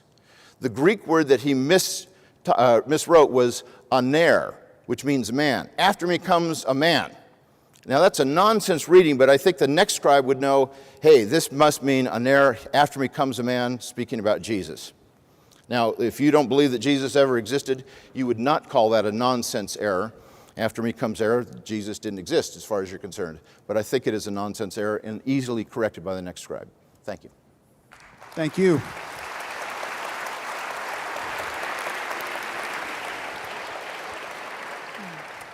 Well, this is getting good.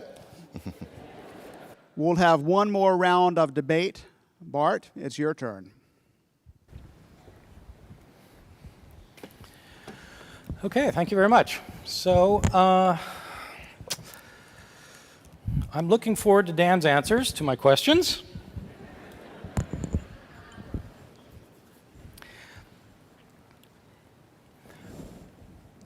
Dan raised several questions for me that are they're very good questions, and I certainly want to deal with them.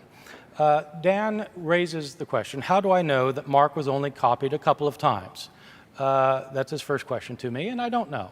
I don't know whether it was copied twice, or 5 times, or 500 times. I don't know, and neither does Dan. Were the first copies accurate? I don't know, and neither does Dan. Were the copies of those copies accurate? I don't know, and either does Dan. How do we know that the earliest copyists were accurately representing the text that they had in front of them? There is simply no way to know. Dan once again reverts to the fact that our manuscript evidence for the New Testament is so much better than for the Greco-Roman, other Greco-Roman literature. And once again, we're in agreement on this. Yes, we have far more manuscripts for the New Testament than for any other book from the ancient world. Yes.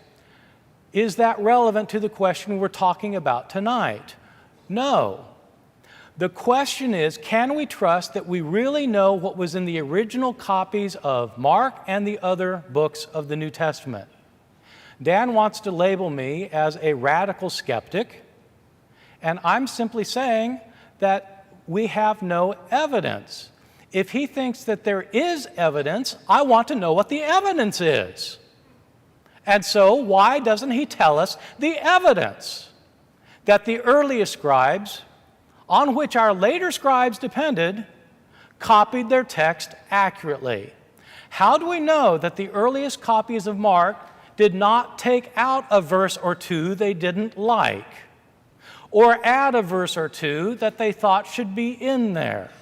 How do we know that they didn't do that? We have no way of knowing that. And so I'd like to know why Dan thinks that we do know. Dan does ask a very good question. How do we know that our earliest scribes were the worst scribes? And so it works like this. If you take 2 manuscripts from the 12th century and carefully compare them with one another word for word, they very often will agree in the vast majority of cases.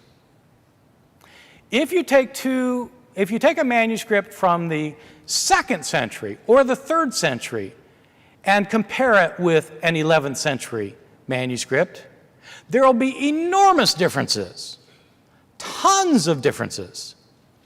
Why? Because the later scribes were trained to copy things accurately.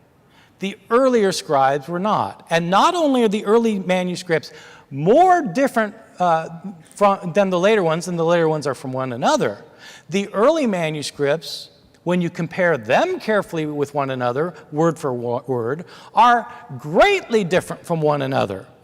And so Dan mentioned, for example, 2 manuscripts, P66 and P75. They're closely related, with hundreds and hundreds of differences between them. He really does not want to use P66 as an example of a manuscript that is done by a competent scribe.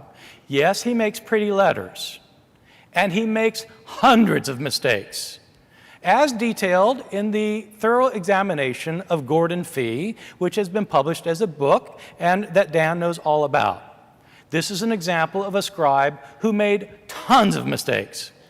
Now, our earliest scribes clearly show that they're not trained to copy manuscripts the way monks were in later monasteries.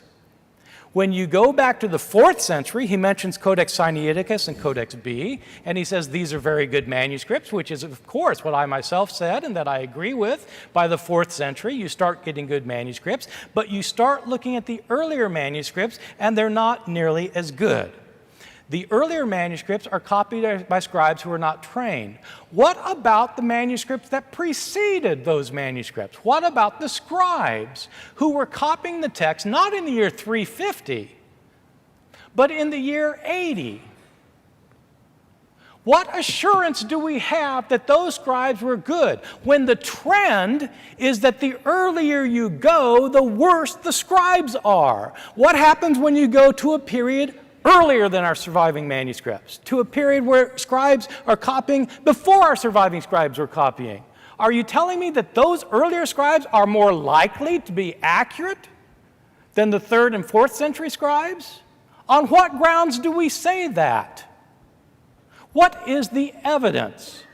That's what I'm asking for, is the evidence. Let me try once more with my questions. How do we know, or rather, how does Dan know, that our surviving manuscripts were copied from accurate copies instead of thoroughly erroneous ones? How does he know that? And when Dan says that 99% of our surviving variant readings are insignificant, my second question is, how many variants were created before our surviving manuscripts? And how many of those variant readings were significant? If he says he doesn't know, then I want to know how he can say that he can trust the text of the New Testament. Thank you.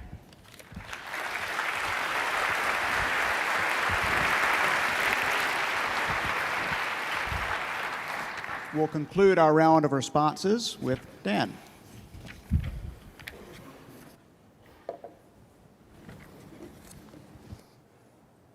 Again, lively questions, Bart, while still skirting the issues that I raised with you, but that seems to be the way we're doing this tonight. We don't have hard evidence that you're asking for. That's what we both agree on. We do not have the hard evidence, but we have a great deal of soft evidence that, in all probability, leads to the conviction that what we have in our hands is, in all essential respects, what the New Testament writers actually wrote. I could illustrate it this way. Bart keeps talking about these early scribes that made mistakes left and right, and we have no idea if they were accurate copies or not. Well, let's just suppose I took 20 of you, and we met in a room, and I read out to you the text of the Gospel of Mark. Many of you would make some very egregious errors. All of you would make mistakes. How in the world could anybody get back to the text that I read to you? Well, that's what Bart and I both know very well how to do. It's known as textual criticism. We examine these manuscripts. We can compare the manuscripts so that we can see this reading came from this. It's an errant reading that was due to this kind of mistake. We can compare the manuscripts in terms of which ones are sloppier, which ones tend to be more accurate, and the basis that they have. We can do it through several generations of copies. In fact, I do an exercise that I've done now 70 times in churches all over the country and, in fact, in the world. It's called The Gospel According to Snoopy. I wanted to use a mild name so that we could play it pretty well. We get 50 people, 22 of whom are scribes. I give them a passage to copy out in English, and each scribe has instructions. One scribe has the instructions, you're making theological changes. Another one, you have bad hearing and you're hearing this in the scriptorium. Another one, you're a terrible speller. Another one, you have no idea how to write so that anybody could even read what you're saying. I have done this exercise 70 times over the last 35 years with lay people, with people who know nothing about textual criticism except what I tell them the hour on Friday night when we begin. The scribes copy out the text. Saturday morning, everybody else comes together, and on the basis of thinking through the issues of the external evidence and the internal evidence and the relationships that these scribes have to each other, with the earliest manuscripts all gone, they work through that to try to get back to the original wording of the gospel according to Snoopy. Over the years, almost every single time we've done this, there have been no more than 1 or 2 mistakes. There has never been a serious change in the text, something like to versus also, those kinds of changes. These are people who don't know anything about textual criticism. They have the same kind of a situation that New Testament scholars are facing, and we are trying to put this together on the basis of probability. I give them an hour instruction on Friday night, and then I let them decide how to go about getting back to the original with no instruction. They have to do it on their own. And they debate in groups, they get back together. It's about a 4 or 5 hour project. Over a dozen times, they have exactly duplicated the wording of the original text. The worst group I ever had was Dallas Seminary doctoral students, but I don't want to talk about them. I think they missed it by 4 words. Bart, you talk about the worst scribes. And you say it's the earliest scribes that are the worst. And the way you can tell is because you can compare them to an 11th century scribe that's very accurate. I don't think that you're trying to say, in fact, I know you're not trying to say, that the text of the 11th century manuscript, which is almost surely going to be Byzantine, is better than the early Alexandrian manuscripts. What you're trying to say, I think, is that these manuscripts that you consider to be the worst manuscripts are that they are not done by professional scribes, and consequently, they have mistakes in them. But even then, I have to ask, what manuscripts are you talking about? I don't think it's the 2nd century manuscripts. We have 4 fragments of the book of Acts and elsewhere in Western manuscripts in the 3rd century. We have part of a gospel in the late 4th century that has the Western text, and then we have a Gospels manuscript in the 5th century that's Western. That would be the wild copying texts. But the Alexandrian manuscripts do not greatly differ from one another, as you suggest, except in those incidental errors. My evidence for this is Dr. Tim Finney's doctoral dissertation on Hebrews. He's from Perth, Australia, and he demonstrated that the early manuscripts have incidental errors for the book of Hebrews. And Barbara Allon, the former director of the Institute für Neutestamentliche Textforschung in Münster, the flagship institute for text critical studies, recently wrote an article in which she looked at the early manuscripts for John, and she said, they really are very similar to each other, except for the kinds of mistakes that we can determine what's going on. I think that you're trying to suggest, Bart, that out of chaos, we get this order, when the chaos actually, of all these manuscripts we possibly could start with, would only end up in us having variants where we could get back to the original just exactly as we do today. Thank you.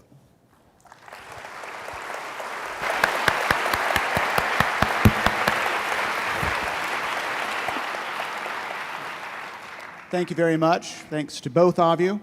Now, I know that many of you have been looking forward to a time when you could ask your own questions, and we'll now move into a time for about 30 minutes. So the unspoken premise of the debate question is the New Testament itself. How is that constructed? I'm talking of the canon of the New Testament, sort of assuming that what we know of today as the New Testament was what was sort of in circulation by the original Christian church. We've since found a number of other documents and other writings that were sort of in circulation but didn't make it into the final cut of the canon. Is there anything that we can learn by textual criticism of those works that would help to inform understanding of what we consider now the canonical New Testament? Yeah, I can deal with that quickly. Go ahead, and I'll follow up. Yeah. It's just we don't have as many manuscripts as most of these for most of these other non-canonical works, but there are some that we have a lot. I mean, the Proto-Evangelium Jacobi, the Proto-Gospel of James, was a very popular book through the Middle Ages, and we have 500 some manuscripts of it in the various vernaculars of Europe. And what we find in the case of these non-canonical books is exactly what we find in the case of the canonical books. Scribes made a lot of changes changes, sometimes intentionally and sometimes unintentionally. So they didn't copy the New Testament manuscript any better than they copied the others. I'd say they copied them worse. We have some evidence that's been done by Martin Haida on the Shepherd of Hermas, and it's copying history. He said it's much worse than the text of the New Testament.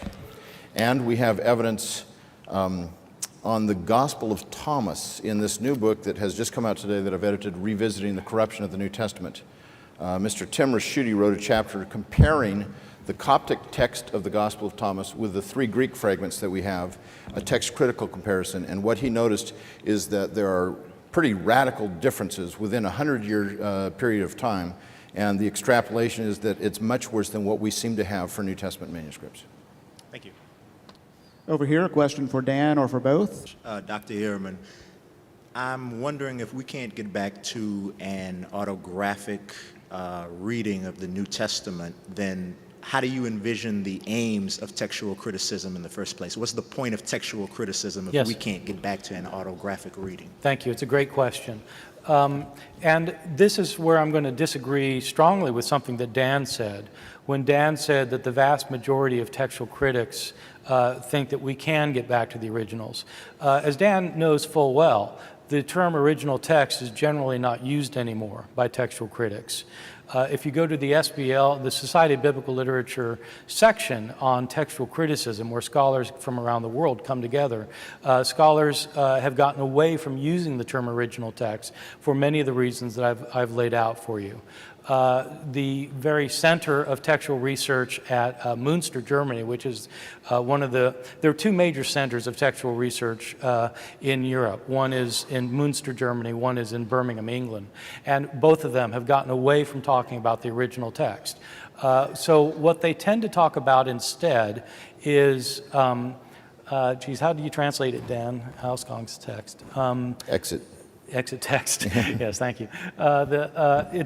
What we try to reconstruct is the text from which the surviving witnesses descend.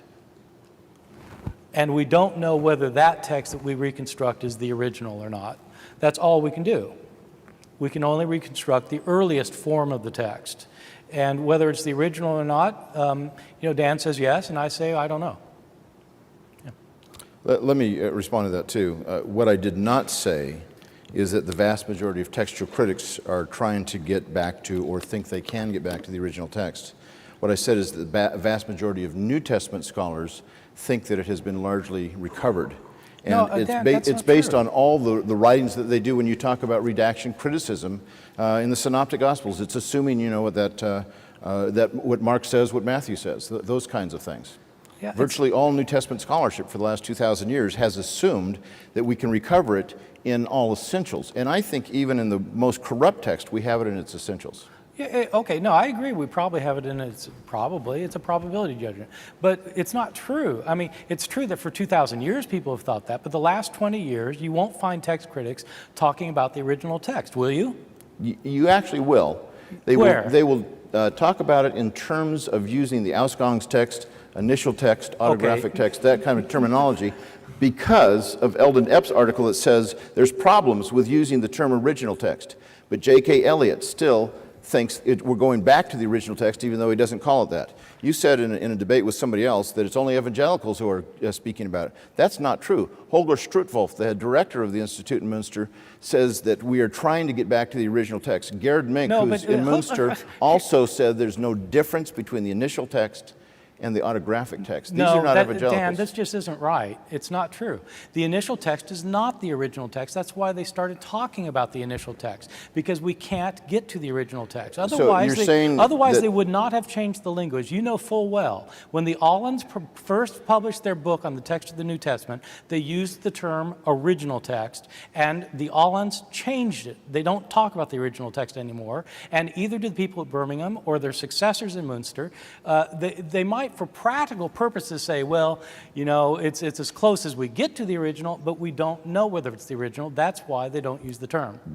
Have you read what Holger Strutwolf has said about this? Of course, he's not a textual critic, is he? He's the director of the center, though. Yes, he's the director of the center, but he's not a trained textual critic, and he explicitly uses the term Alskon's text. He doesn't use original text. But he is still assuming that that is the same as what we used to refer to as the original text. No, and Gerhard Mink said the same thing in the colloquium 2 years ago to textual critics, No, which you were not absolutely. able to be at. Well, gentlemen, I'm going to ask you to put this in the form of a question.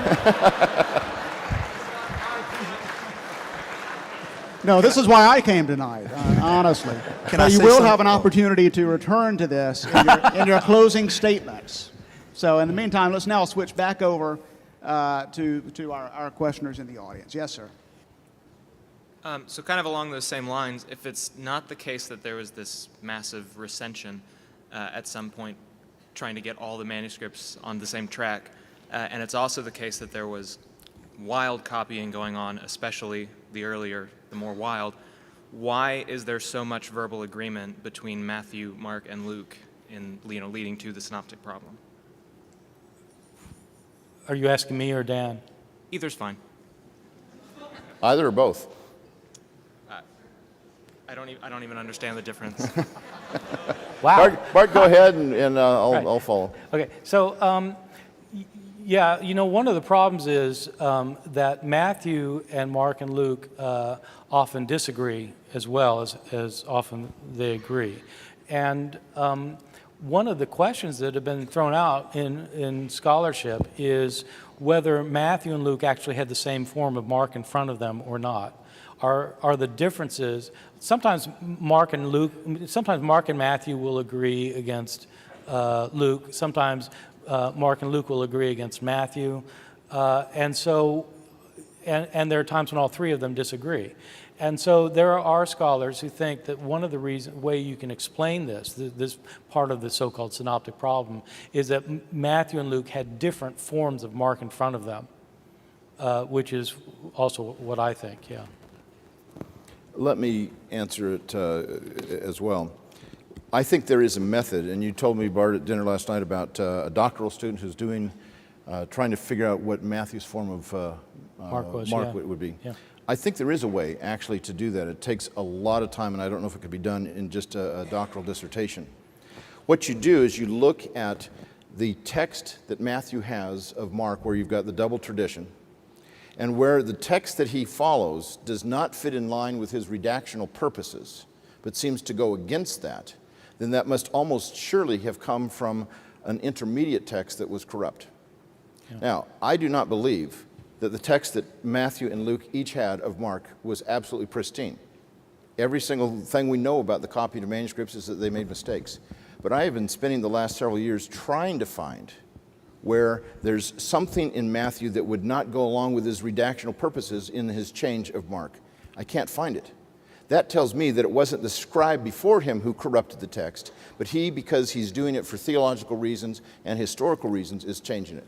So I don't think Matthew and Luke are at all like the earlier scribes that we have before them or the scribes that come later. Can I just ask real quick, between what we have, the strong evidence that we have that's been presented, and the original autographs, what would it be in between that would convince you that it's trustworthy, other than the autographs?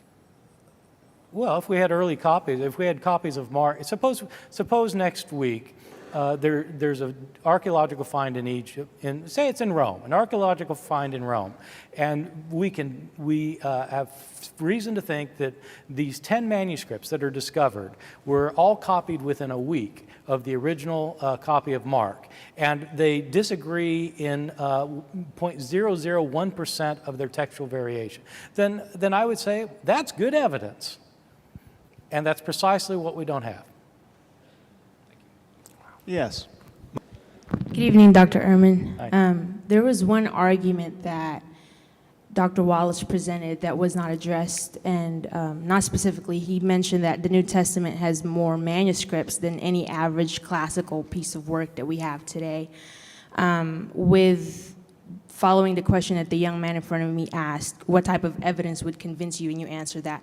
So with that type of standard of requirement for evidence, how then, in your opinion, should we regard classical pieces of work today of which we don't have original autographs, or even not even half near the number of manuscripts for them, like the Odyssey and Yeah. things like that, that we were required to read in high school. and- Yes, right, yeah, so you wasted your time, I'm sorry.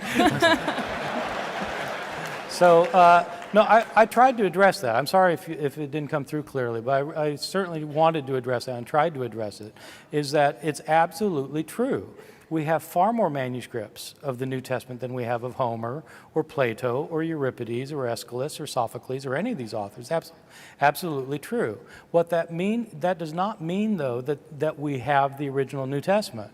What it means is that we have more manuscripts of the New Testament than these other works, and it's harder to reconstruct these other works even than it is of the New Testament. And this isn't a disputed point. I mean, classicists agree that in many places we have problems. One difference is that most of these classical authors, scribes, did not make intentional changes because of their particular beliefs. So there are more intentional changes in the New Testament manuscripts because people wanted to make sure it said what they wanted it to say, and so they changed it in places. And that simply didn't happen all that much in Homer and stuff.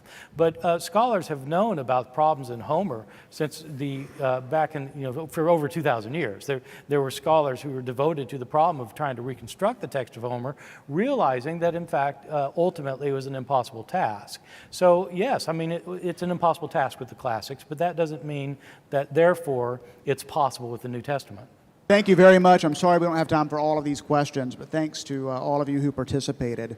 At this point, we're going to move to closing statements. We'll begin with Bart, and then we will allow Dan to give his closing statement.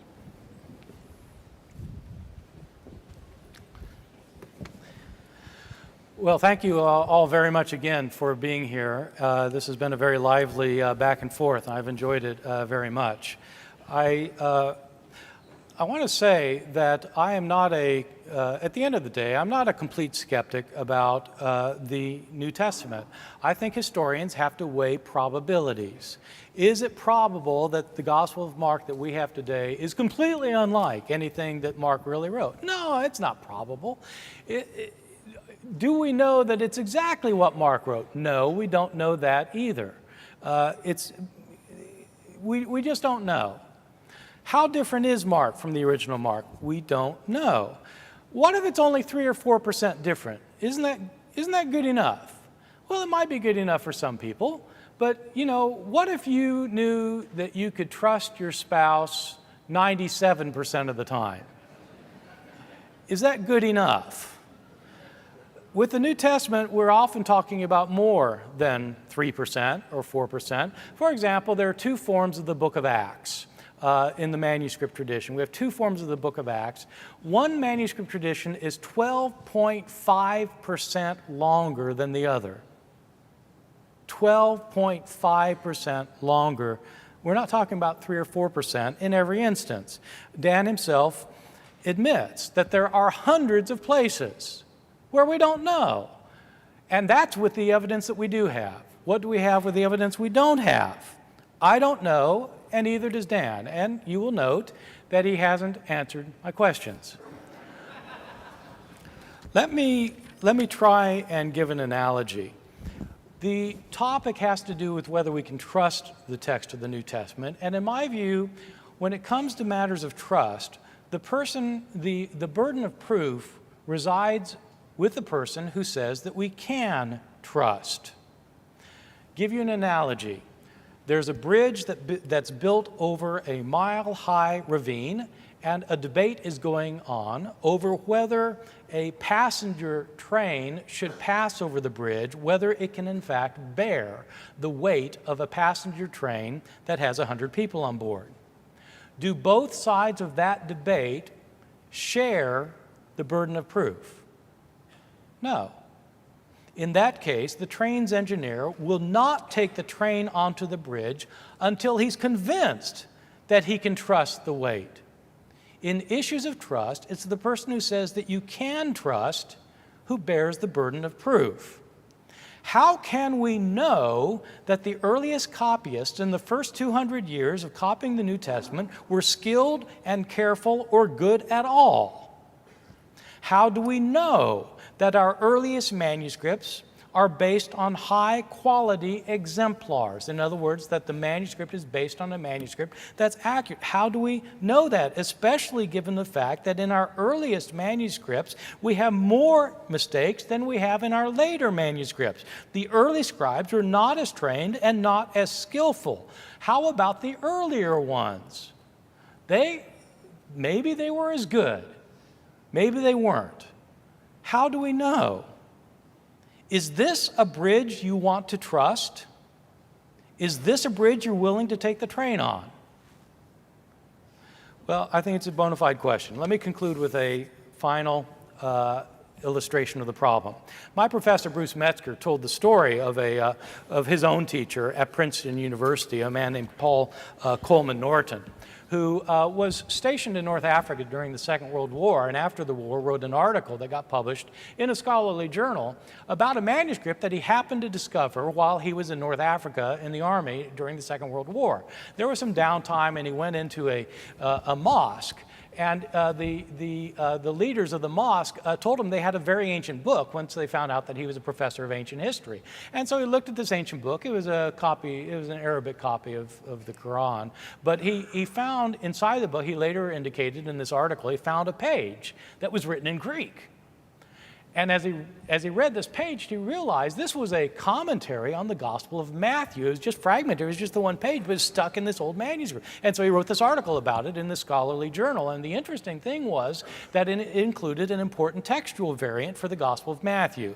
You know that in the Gospel of Matthew, there's this passage where Jesus is talking about people who will be cast into the outer darkness where there's weeping and gnashing of teeth. Well, in this commentary, this ancient commentary on the Gospel of Matthew, there was an additional line. Jesus says, they'll be cast into the outer darkness where there's weeping and gnashing of teeth. And the disciples replied, but Master, what of those who have no teeth? Jesus said, teeth will be provided.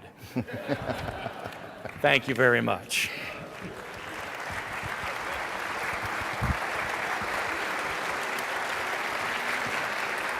Thank you, Bart. We'll allow Dan to have his concluding comments. That was a great hoax. Great fake manuscript that was produced. Bart gives the illustration of a train, and that the person who argues that you need to trust has the burden of proof. I would argue that all of us are on the mountain road when it comes to thinking about ancient texts. Not just the text of the New Testament, but all of Greco-Roman literature. And if we are going to be extremely skeptical and say we just don't know, then we truly are going back to the Dark Ages, where we know next to nothing about the ancient world and therefore have no background to understand our modern world. I think a radical position moves to the left or to the right, and either way you get creamed. Only a moderate position is going to say, we don't absolutely know. We definitely don't absolutely know. We're dealing with historical issues here. There's no such thing as absolute certainty about these kinds of things, at least not on a historical level. But what there is probability. Does it matter if Jesus forgave a woman caught in adultery? Of course it matters. And Bart and I both agree that we are pretty darn sure John didn't write that story. Does it matter if Jesus was angry when he healed a leper? Of course that matters.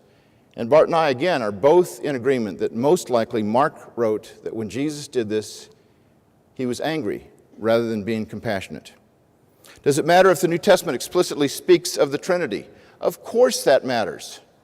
And yet we both agree that that was a verse that was added centuries, over a millennium later than the original New Testament was penned. We do have a sense of what those earlier documents say, and we do have a sense of what the original or autographic or initial or Ausgang's text says. These things matter to me, not because I think any essential teaching of Christianity is at stake, but because I am a historian who wants to get back to that wording as early as we possibly can of what Paul actually wrote what the Gospels actually were about, what the book of Acts really was speaking of, what the rest of the letters in the book of Revelation originally said from the pen of the author as it was dispatched to his readers. This is why I founded the Center for the Study of New Testament Manuscripts, so that we could photograph these manuscripts and analyze them and help the rest of the world of scholars to think through what they're all about. Barth said that historians always base their judgment on probabilities. I would say that's exactly right. We don't do it on the basis of certainties. We don't have those kinds of certainties.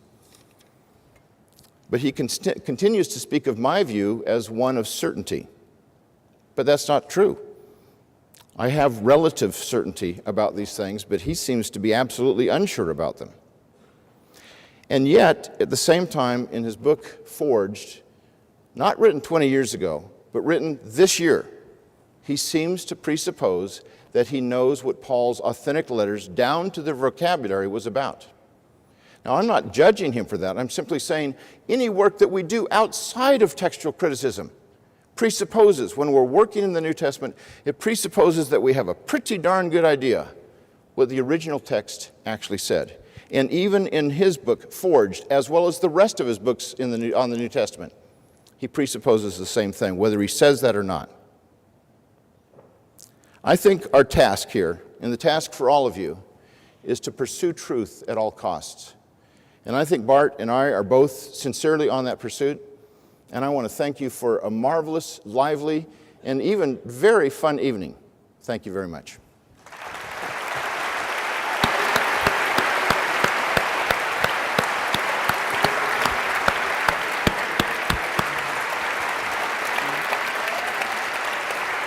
Thank you, Dan. Let's give both of them one more round of applause.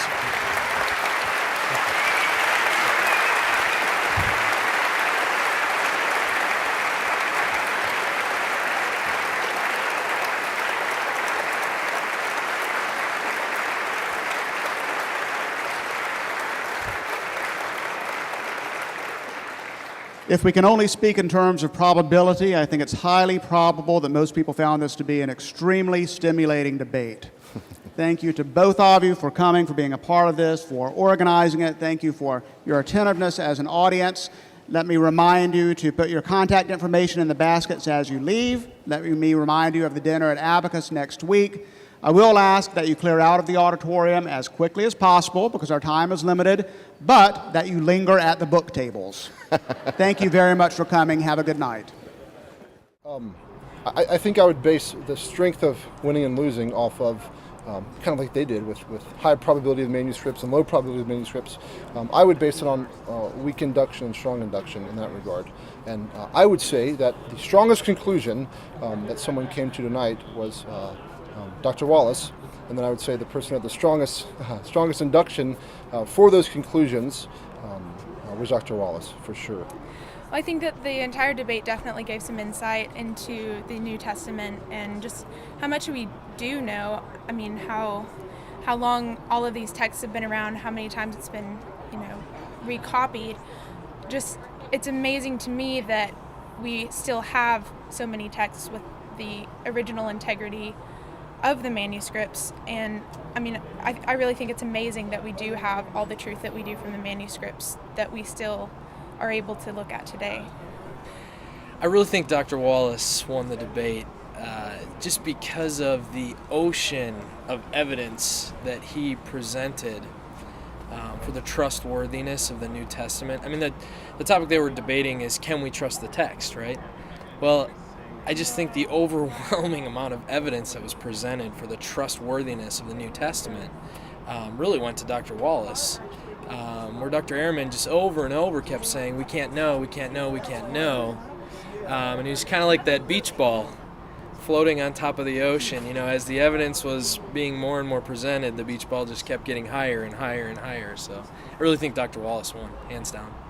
And it's really interesting to see two scholars, great scholars, wonderful men, being able to talk about this in a professional way at a scholarly level. I really think it opens people's eyes to the deeper debate that's going on here about the trustworthiness of the text. So I think it was good that way. it's worthwhile to debate because people base their entire lives on the answer to this question. And people have died, millions of people have died over the centuries because of this document. That alone should tell us it's a very important document. Because we have so much evidence should tell us that it's more important than any document in antiquity, and we should ask the question why. Even if we can't construct it fully in its original autograph, we should still ask the question, why is there this ocean of evidence? I'm not saying anybody won. To me, Wallace gave somewhat more compelling backup for his position. I think it's the first debate I've ever seen where the person representing what you might say the conservative side was a relativist, but the liberal was the absolutist.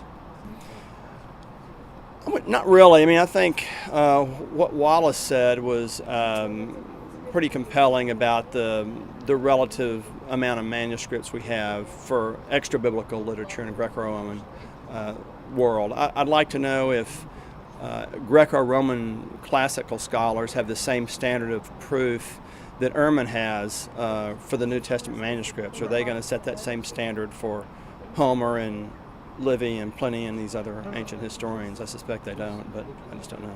Who, if anybody, won this debate? I think hands down Dan Wallace did. Why do you say that?